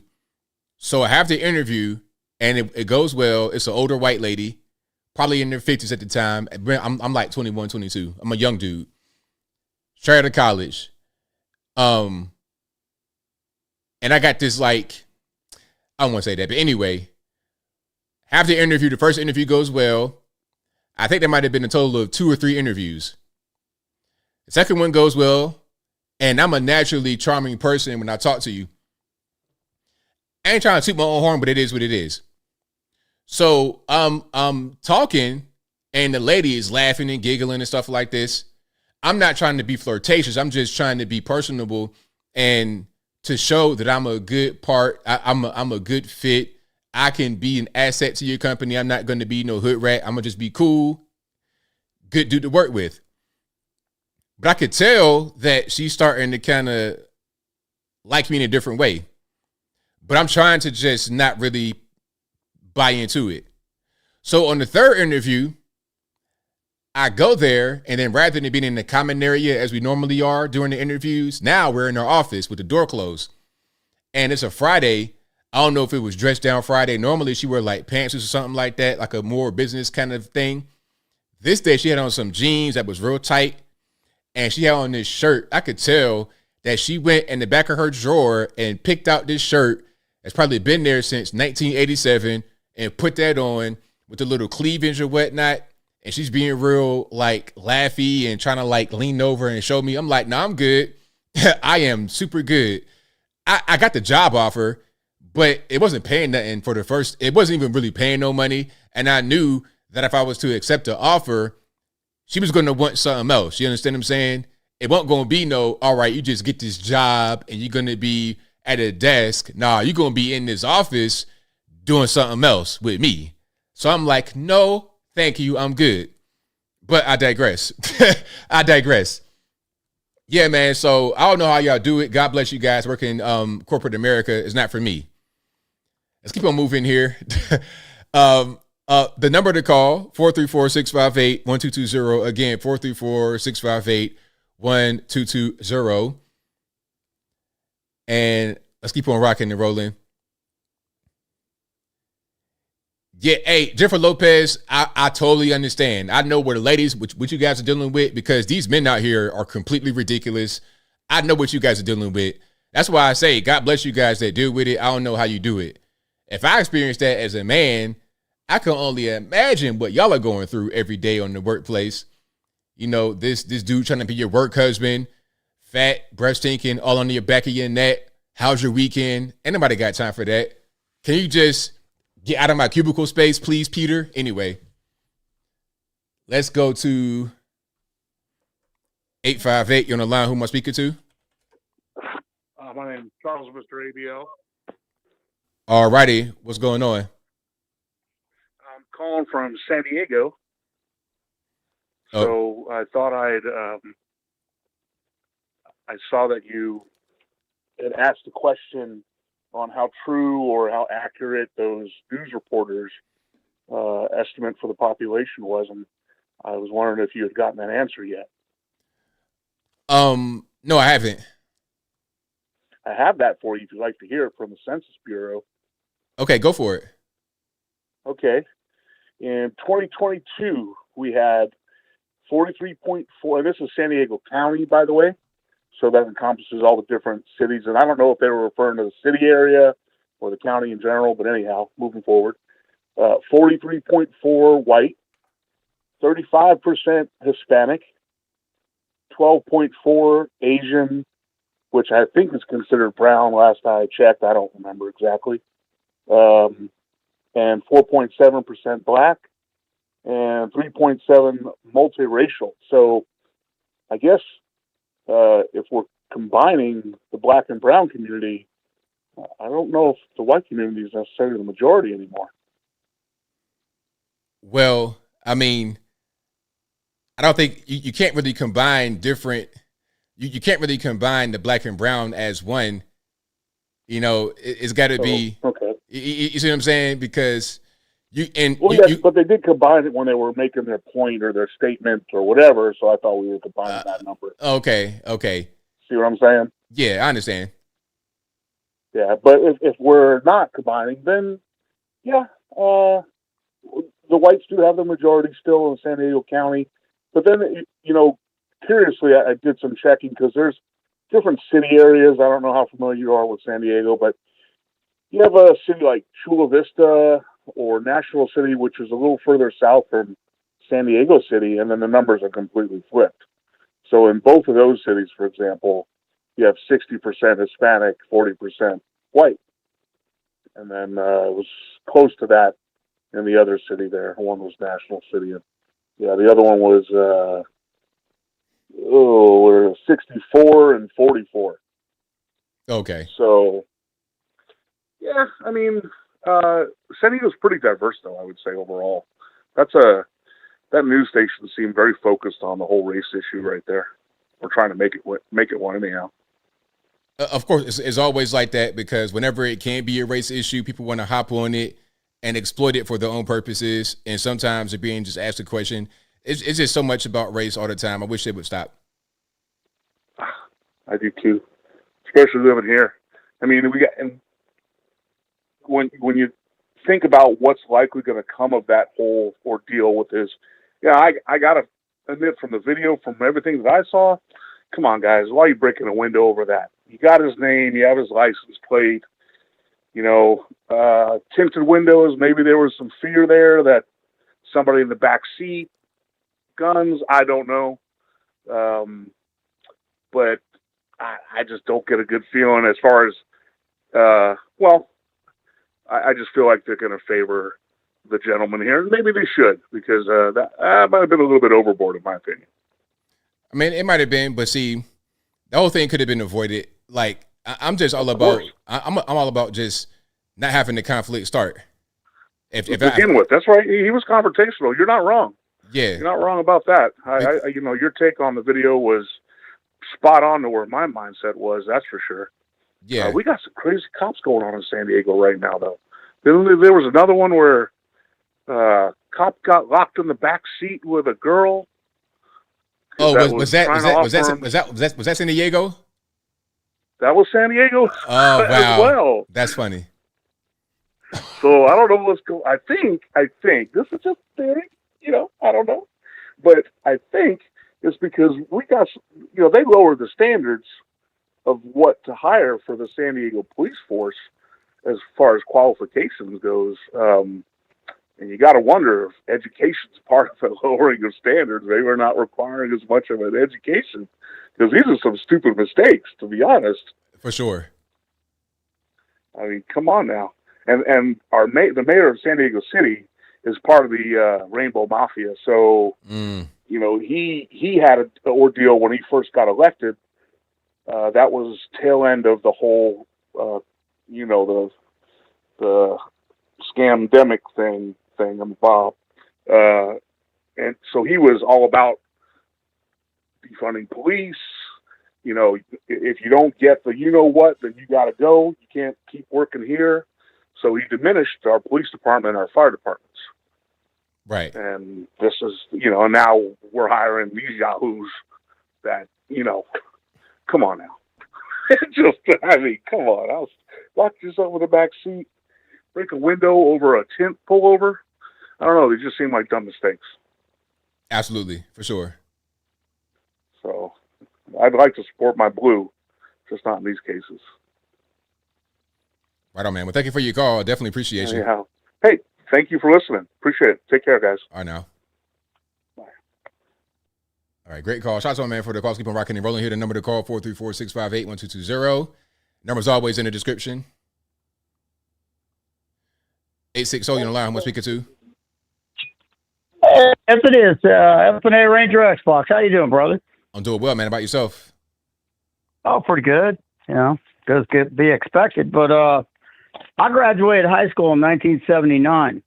They instituted the Department of Education. When I graduated, America was #1 in the world for education, period. Indiana was #3 in the country in 1979. That's where I came from in high school. And I've seen these kids get dumber and dumber and dumber and dumber, and they don't know it. They don't know it because they're taught that this is the correct answer. They're not taught to think about, how to go in depth, research, find out everything that goes along with it. And I've been a certified aircraft mechanic with a degree in aviation maintenance technology since 1995. There are people working as executives. They have no clue what their aviation company is supposed to do. They have no clue. They're more worried about sexual harassment or diversity training. And, when they keep talking about racism, it wasn't all over America. It was only a few pockets because I was born in 1960, so it's easy to keep track of my date. I never heard the N-word till 1970 when I was the only white boy in an all-black ghetto school in Fort Wayne, Indiana, Hanna Elementary on Lafayette Street. Until that, and I didn't know, I had to look it up in a dictionary. And they think it originates from the French down in New Orleans is one of the definitions, because it used to be in Webster's dictionary. And it's French. You know how Southern people, we like to put a twang and slang on everything. We just change it to our own way. Well, it transferred from a French word meaning mentally deficient or handicapped or retarded, because the French look down on anybody of every color that does not speak French. They just do that. It's just the way they are. I mean, I spent 3 years in Europe. Io parlo italiano molto bene. Io ho in Italia 3 anni, gli americani militari. Anche spreche di Deutsche kleine Wurst, hoppen. And those people appreciate it when you're trying to learn their language in their country and stuff. But the French, if you don't get it perfect, they look down on you, you're trash. That's just the way they are. So, Haiti, that was a slave revolt, but that was a French territory. But the order of exit of slavery is French colonies, Britain, and then America. Right now, you still have slaves in Africa, the Middle East, and China has practiced slaves 5,000 years continuous. When the Civil War ended, there was less than 1 million slaves in America. There was over 12 million white European slaves in Africa. That's from Thomas Sowell, who happens to be 91 years old and one of my favorite college professors. And ABL, I'm going to close with this. I would love to meet you and just shake your hand just because you talked to Carol Swain. I would love to meet that woman.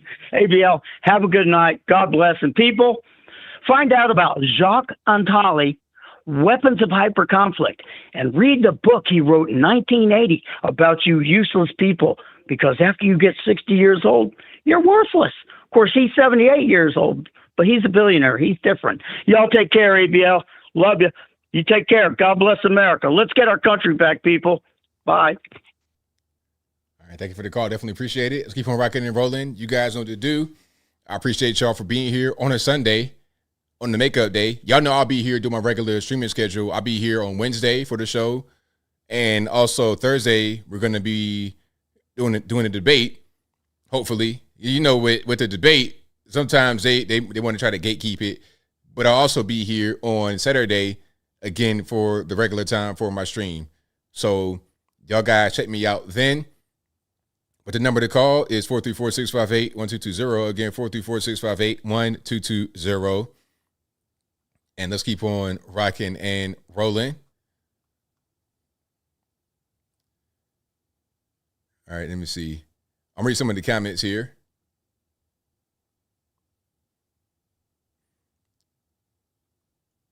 And let's see.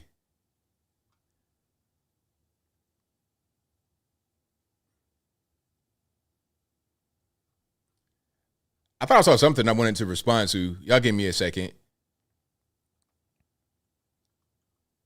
I think I'm going to try to find that in a minute. 251, you're the line. Who am I speaking to? Let's see.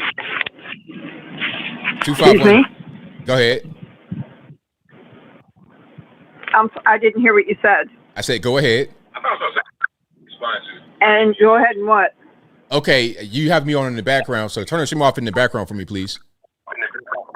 Oh yeah. Oh, I'm sorry. Is this ABL? Yes, it is. Oh wow. Oh, that surprised me. Okay. Listen, I just have a question. Alrighty. I appreciate you taking my call. I've called in a couple times and I didn't get no answer, so this is nice. But I have a question. This whole thing about the illegal immigrants coming. When I looked it up, there's a U.S. code, expenditures to influence voting. And that's actually a violation, a federal violation.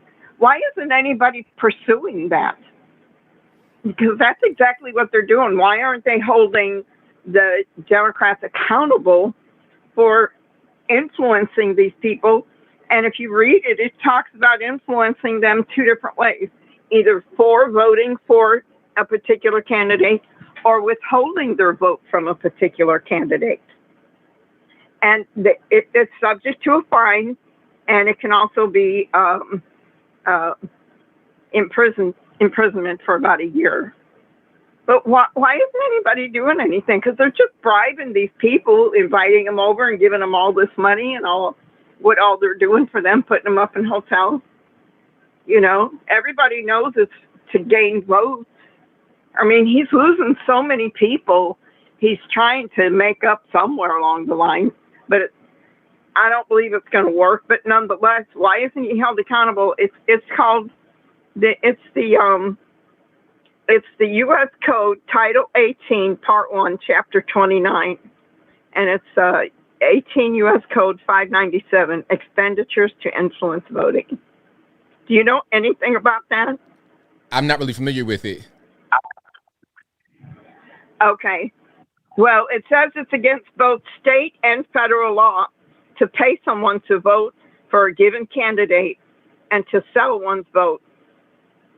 In most states, one convicted of accepting, they can even be convicted of accepting money to vote a particular way. Okay. Well, I just wondered if you knew about it.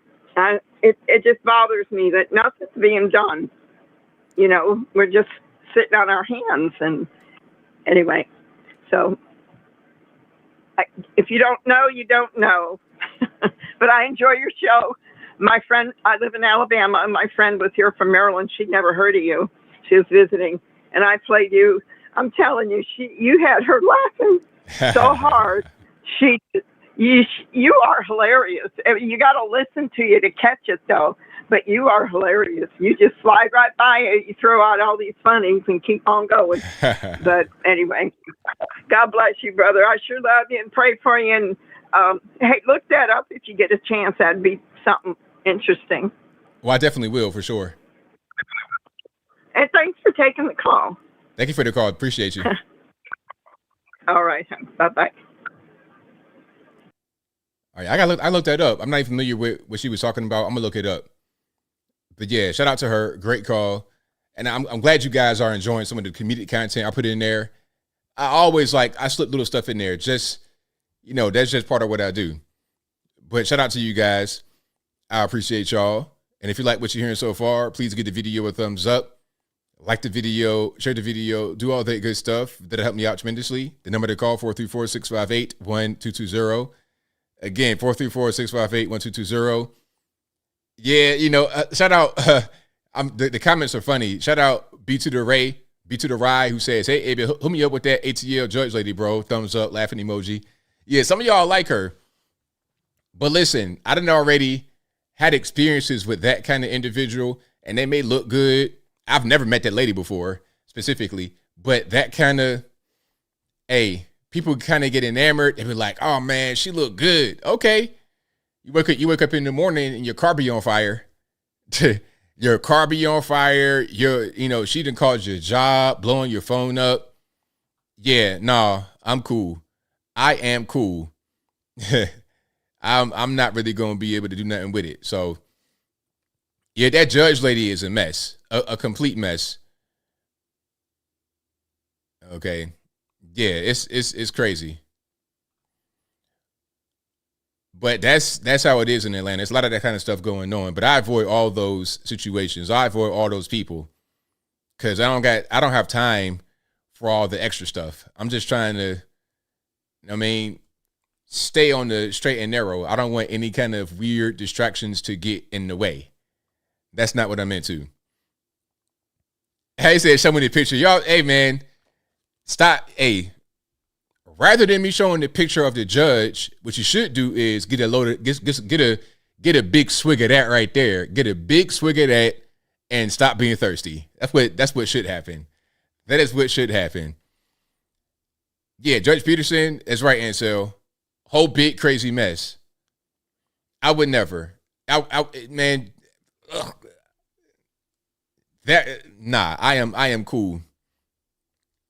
Extra Ill says, don't be a simp in South Atlanta while drinking your juice in the hood. Exactly. Right on. Sadie says, if you're late for a date, she calls the police for treating her wrong. Hey, she gonna say you assaulted her. Like you saw in the clip that I showed where the deputy was late to escort her from point A to point B in the courtroom, and she hit a panic button on him. A panic button. And that disrupted the whole courtroom. People were having to get rushed to the exit, having to evacuate. It was a mess. It was a whole big crazy mess. All right, hold on.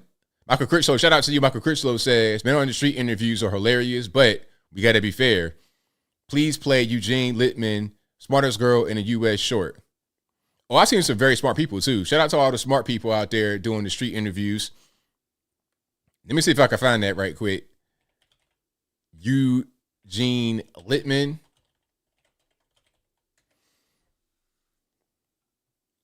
Oh, yeah, I think I've seen this one before. You put it up on the screen. All right, let's get this together. And he says, name a city. For every letter in the alphabet. Okay. It's like A. Okay, so he's asking, name a city for every letter in the alphabet. Okay, since I have a little bit of time tonight, I'll take the challenge. Every letter in the alphabet. A, Atlanta. B, Boston. C, Cleveland. D, Detroit. E, what's the E city? I could say something. Everest, Washington. Is that a city in Washington? What's the E city? Eugene, Oregon, I think. That's one. Let me make sure I'm saying the right thing. Eugene, Oregon. Yeah, Eugene, Oregon. Okay. A, B, C, D, E. F, Flint, Michigan. G, Gary, Indiana. Honolulu, Hawaii. H, I, Indianapolis. J, Jacksonville. K, Kannapolis, North Carolina for K. HIJK. L, Lincoln, Nebraska. M, Montreal in Canada. Or we could do Minneapolis, Minnesota. We could do Miramar, Florida. N, we could do Norfolk, Virginia. Element O, Omaha, Nebraska. Paducah, Kentucky. That's where the hot girl's from, out there in Paducah, Kentucky. And by the way, she's a preacher's kid as well, which is crazy. Q, what's a good Q city? And the Quebec, that's the province. It's not a city, I don't think.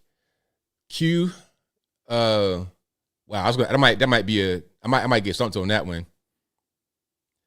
Q.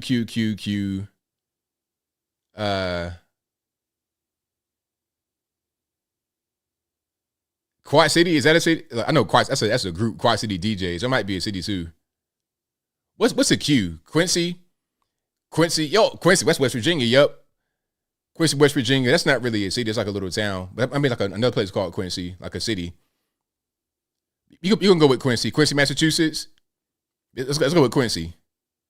Queens, but is that a city? Queens. Yeah, Queens, Quincy. Let's see if I can figure out another one right quick. We can go with those. And then what's another one? R. Roanoke, Virginia. S, Seattle, Washington. Seattle. T, let's go Tulsa, Oklahoma. U, let's go Utica, New York.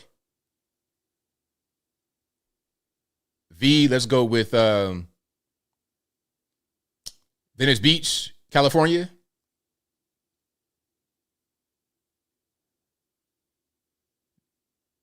W, let's go with Walla Walla, Washington. Is that a place? Is that really a place? Let me make sure I'm saying the right thing. Yep, it sure is. Walla Walla, Washington. And then say y'all done. Hold on, AB. I got to do some more. X, Xavier. Where is that? Where's that Xavier? That's Cincinnati. That's not a city. What's a city with starts with X? I don't even know that one. That might stump me. After I'm gonna finish, I'm gonna let her give hers. Is there a place called Xenophobia, Texas? Oh, Xenia, Ohio. Yes, I have seen that on road signs going to West Virginia. Xenia, Ohio. Y, Youngstown, Ohio. Speaking about Ohio. And then Z, what's that? Zanesville. Where's it Zanesville at? That's Ohio. Zanesville. Yep. So we ended in Appalachia. All right. So Xenia, Ohio. Yep. All right. So let's see what she says. If she's able to get it. I was about to say Arizona. That's a state. That's a state. City. City with an A. Bro, okay, wait. Okay. Got a lot of money on the line. A city with the letter A. Yeah. A is Austin. Okay, Austin. B. B is Baltimore. C. Good one. E. Be anywhere in the world. Cleveland, Cartagena, Colombia, not Colombia. C. I don't C. know. Any city in the world to C. 1 minute. There. Cartagena. Cartagena. Okay, so they probably in Florida somewhere.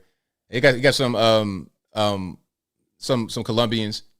D is Delaware. That's a state. Give me states. This is No, so city. hard. Yeah, she's not going to be able to solve it because we're at the end of the short right there. So, yeah. Wow. Detroit. Miss City. Okay, so she got a few. She got a few. Smartest girl in the USA. All righty. Oh, was it in the world? I wasn't even thinking about that. If it was in the world, I mean, I still probably would have said the same ones because I'm familiar more with the U.S. Continuing to name them quickly. You know, I'm not sure of a place that has an X in the rest of the world. And I may not know some of the cities in other countries. I can name all the countries in the world. I can name 193 countries. If you give me a sheet of paper that's blank, I can write all the countries. Or if you gave me a blank map, I could name it. All right. Yeah, she's not really worried about her knowledge too much. She could just rely on the looks. All right, and she'll be good to go. That's how that works.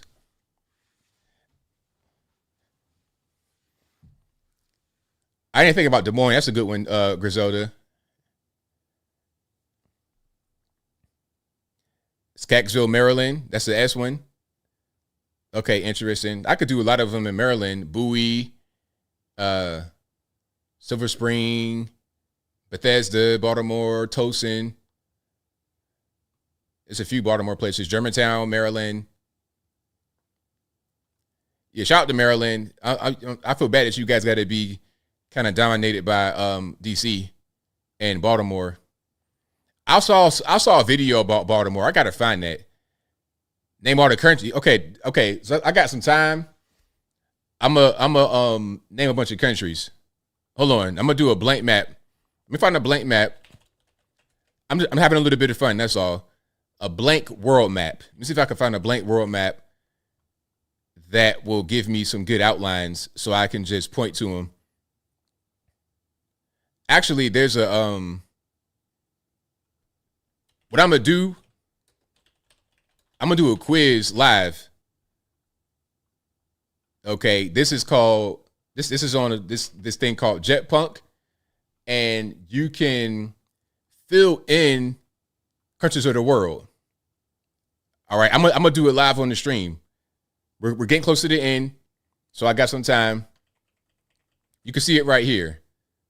And you see the headline, Countries of the World Quiz. Just how many countries can you name? As you answer, the map will be filled in. All right, and you can see this is just a blank map. All right, a totally blank map. It's about 193 on here. So I'm going to start the quiz. And I think what I do, I fill them in right here. Okay? And then you be able to see them light up toward the bottom. All right. So what we're going to do first, we're going to do USA, Canada, Mexico. I'm going to do all North America first, or most of it. Let's do Guatemala. And what's the next one?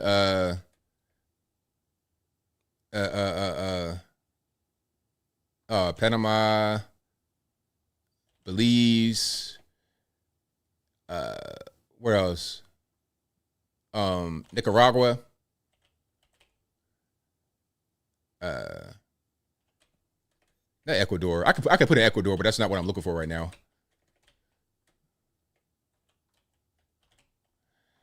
What am I looking for? I'm looking for Panama, Belize, Costa Rica, and did I already say Honduras? Okay. And then what's another one? It's another little country right there. Oh, El Salvador. And then we're going to go Cuba, Dominican Republic, Jamaica, Bahamas, St. Kitts, St. Thomas, or St. Nevis, St. Kitts and St. Nevis, St. Lucia, Barbados. Then we're going to go Haiti. Then we're going to go Trinidad, Guyana, Grenada, France. Where else do we have? Do I have more right here? I don't even know. Oh, we gonna get to Uruguay, all of that. We gonna get to that. So we gonna go now South America. I think I might have more North America. Let me see if I can scroll down here because it'll show you if I'm missing anything. I'm missing the Antigua. I'm missing that. Antigua, and then what else? St. Lucia, in between St. Lucia and Trinidad. It's got another Saint. Give me another Saint island. Saint Vincent.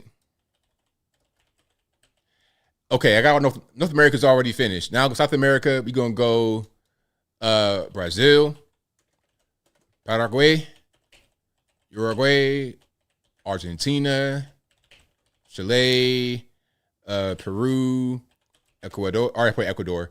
We're gonna go Bolivia, Colombia, Venezuela, and I already put Grenada, Guyana. What's right there? I know what that is too. I can't think of it. It's a P or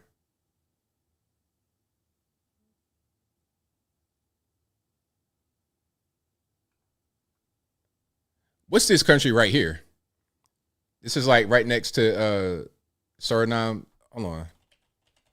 Okay, yeah, Suriname. I forgot I ain't put that in there. All right, let's go to Africa. It's gonna be fun. I could do Europe and all of that. That's easy. Let's go to Africa. And it's time quiz, so I got 11 more minutes in it. Let's go to Africa. Let's go to top down. Morocco, Algeria, Tunisia. What's this? Chad? Nah, I'm wrong. That's Libya. And then Egypt. and then Mauritania. Mauritania's not right there. Yeah, it is. Mauritania, and then Niger, not Nigeria quite yet. Then we're going to go Sudan, South Sudan,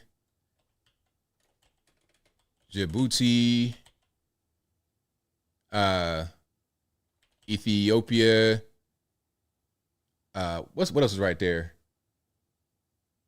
I put in Djibouti.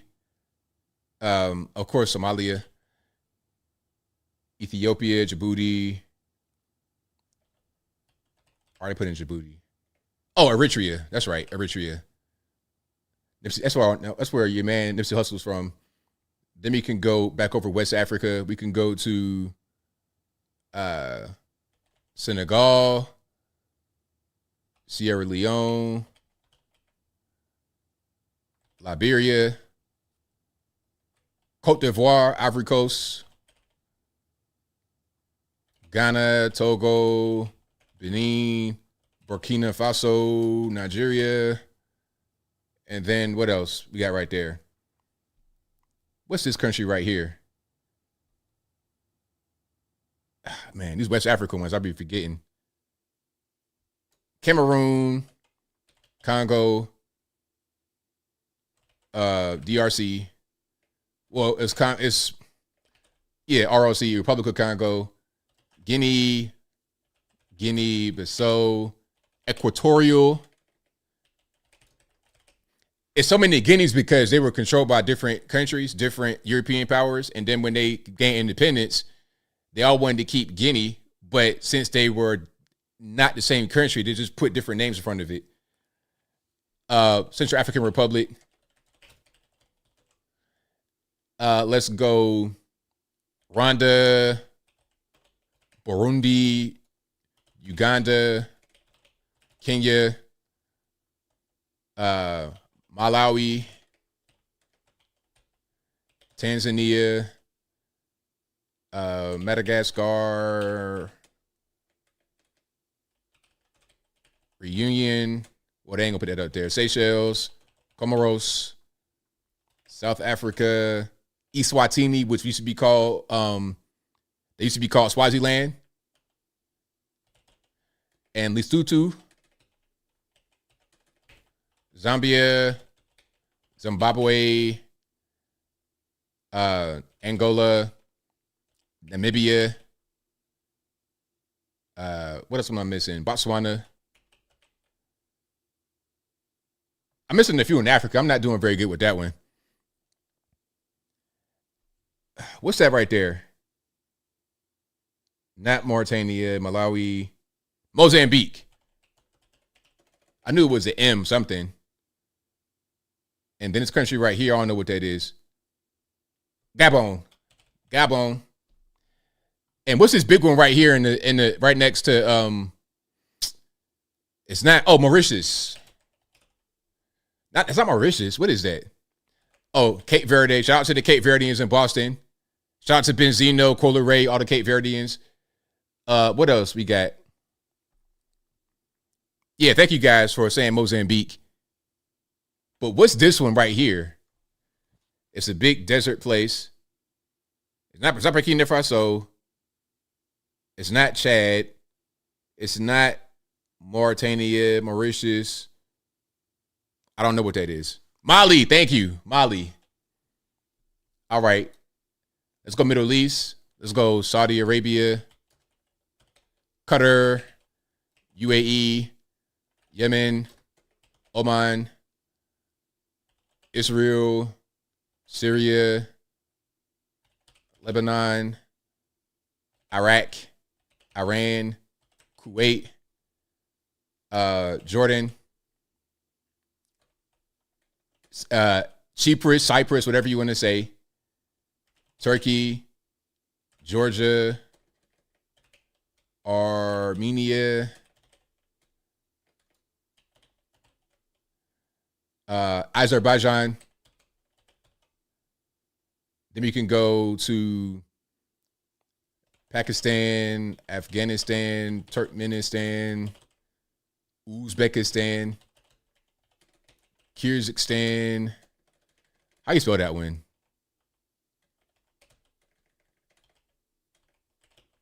Ah, man, I don't know how to spell that one. There we go. I felt it. There's a bunch of stands right there. Turkmenistan, Uzbekistan, Afghanistan, Pakistan. I don't know. India, Bangladesh, Nepal. Not Burundi. I think I already got that's Africa. I'm thinking about the other little spot right there is Nepal, and then another little small country start with a B. I can't think of it right now. I forgot. Ain't no Botswana. Dearborn is saying, yeah, that's funny. Dearborn is saying, shout out to Detroit. We can go Sri Lanka. And this is what's that down there? It's escaping me. I can see the islands, but I can't think of what they are. I forgot. Let's go China, Russia, North Korea, Japan, South Korea, Bhutan. Thank you, Bhutan. That's what I'm looking for right there. Then we can go Thailand, Cambodia, Laos, Vietnam, Myanmar, formerly Burma. Then we could go to Singapore, Timor-Leste. What's this? This is Malaysia, Indonesia, Papua New Guinea, Philippines, and then some of the smaller islands. I know a lot of these. Let's go.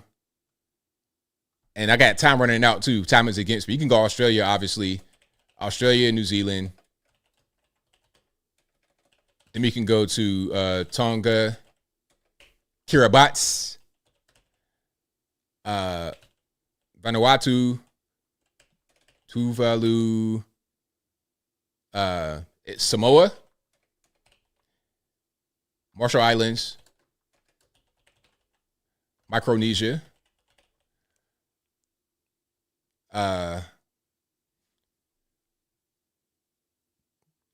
what's another? It's so many little islands right here. I ain't gonna be able to get it all because I'm kind of rushing. Let me think. Kiribati, Tonga, Samoa. I ain't gonna be able to get all these. All right, I'm gonna go back up here. Mongolia. This is I'm drawing a blank because I'm like live on the air. I know what this big country is. This is right in between Russia and China. This is Kazakhstan. Yeah, Kazakhstan. That's right. And then of course Europe is easy. You can go UK, Denmark, which also includes Greenland, Kingdom of Denmark, Portugal, Spain, Ireland, Iceland, Sweden, Norway, Denmark. I already said Denmark. Finland. And then you have Ukraine, Moldova. Transnistria is not on this one. I guess I don't really count that. You can go Baltics, Latvia, Estonia, Lithuania, Belarus, Poland, Germany, Albania, Netherlands, Switzerland. What's another one? We can go Monaco. Some of the smaller ones, Monaco. Oh, Palau. That's another one I mentioned down by Australia. But we could go Vatican, Italy, Then the Baltics, North Macedonia, Greece, Bulgaria, Montenegro, Czechia, formerly called Czech Republic, Slovakia, formerly part of Czechoslovakia, Albania, or say Albania. I'm missing a bunch of these. Croatia, Serbia, Kosovo.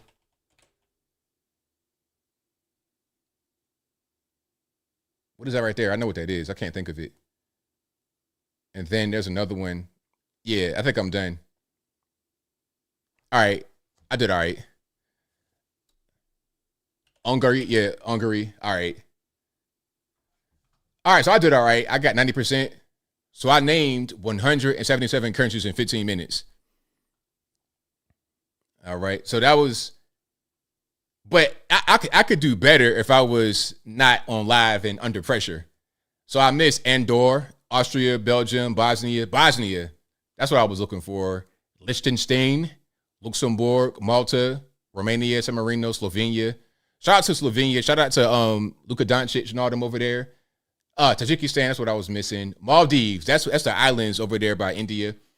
Brunei, Bahrain, Gambia, that's what I was missing, Gambia. And then Sao Tome and Principe. I thought I put that in there. I got North America completely, 100%. I was missing Fiji, Nauru, and Solomon Islands and Oceania. I did all right. Yeah, it's a good one. And if you want to play this game, this is on Jetpunk. It's called Countries of the World Quiz right there on Jetpunk. You could just Google that, Countries of the World Quiz. It'll come right up. It's free. You know what I mean? Yeah. All right. I'm going to take one more call. Then I'll wrap it on up, put the bow on top. 773, you're on the line, speaker to. ABL is your retired Chicago police officer friend.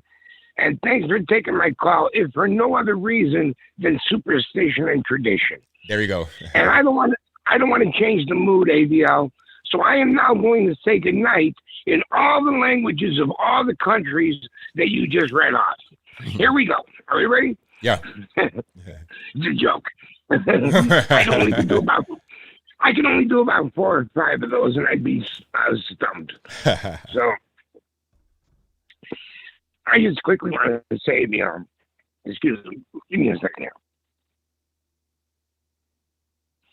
Had to clear my voice, which is very hard. I just wanted to say that, a lot of people like the communists and other people and organizations, they have jumped on the bandwagon of the civil rights strategy. And civil rights was important, ABL. Because here's the thing. We cannot be judging people by the color of their eyes. You can't say, unless you have blue eyes, then you don't get, you're not eligible for this, and this in life. You can't use this bathroom. You can't use this, this restaurant. And that's what happened with civil rights. It's for all the people, including the color of your skin or the color of your eyes.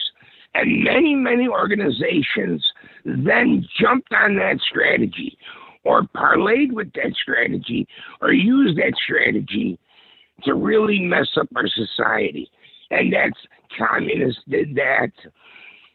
A lot of the gay agenda did that. And I'm not against gays, but you know what I mean. You give them a foot, they take a mile. Now they're in the locker rooms of women. Men are in the locker rooms of women. And that's what I'm talking about. So I'm not talking about all gay, homosexuals. But these policies that they jumped on the Civil Rights Union, they have degraded our own society. It really has. It has put the fox in the hen house. And they're taking down America. They don't realize what they're doing to our country And maybe they do realize it. Most people don't. They don't realize why things are bad. They don't realize, why am I moving to Austin, Texas? Because California is so messed up. But they don't realize that they're the ones that messed it up, and they're just going to move their cancer around the country. That's what's going to happen. So we need to do something, and we need to do something quick. Anyway, that's my 2 cents. I don't want to be long. Thanks for taking the call. I'll talk to you later. Thanks for the call. Appreciate you. Thanks, ABL. All right. Shout out to my main man, retired Chicago police officer friend, and shout out to you guys for being here. Shout out to you guys for coming on a Sunday, and it's late. I know you guys got to do stuff in the morning. I'm about to go wrap it on up, put the bow on top. I'll be back with my regular streaming schedule this week. I'll be back here Wednesday for the show. Thursday, we get the debate. And then Saturday, I'm here as normal. I was not able to be here yesterday, so I figure, you know what? I'll make it up to you guys today. So I'm here. All right. So shout out to you guys. I really appreciate y'all for joining on a Sunday night. And do I have my super chats? I think I do. But shout out to you guys for watching, retweeting, super chat, and whatever you do. I couldn't do the show without you. Shout out to the mods keeping the trolls in check. I really, really appreciate y'all. This is also an audio streaming podcast. It'll be available on your favorite audio streaming podcast platform, including Spotify, Apple, iTunes, etc. Link for that will be in the description, or just go to your favorite audio streaming platform and search ABL Live. I should pop right on up. And I think we got super chats, so I'll read those right quick, wrap it on up, put the bow on top. Let me see. Bob K. MIT says, Trump doing a rally in Chesapeake. Do you think he's wasting his time? No, I don't think he's wasting time at all. I think wherever he goes, it could be a benefit. And then, of course, you're going to have a lot of, MAGA country people out there. It'll be all good. So shout out Michael Critchlow, who says, men on the street interviews are hilarious, but we got to be fair. Already played that one. And shout out to F Ranger Xbox, who says, FJB replacement soon. That will be a wrap for me. So again, thank y'all for being here, but that'll be a wrap. And until next time, y'all be safe. I'm out, and peace.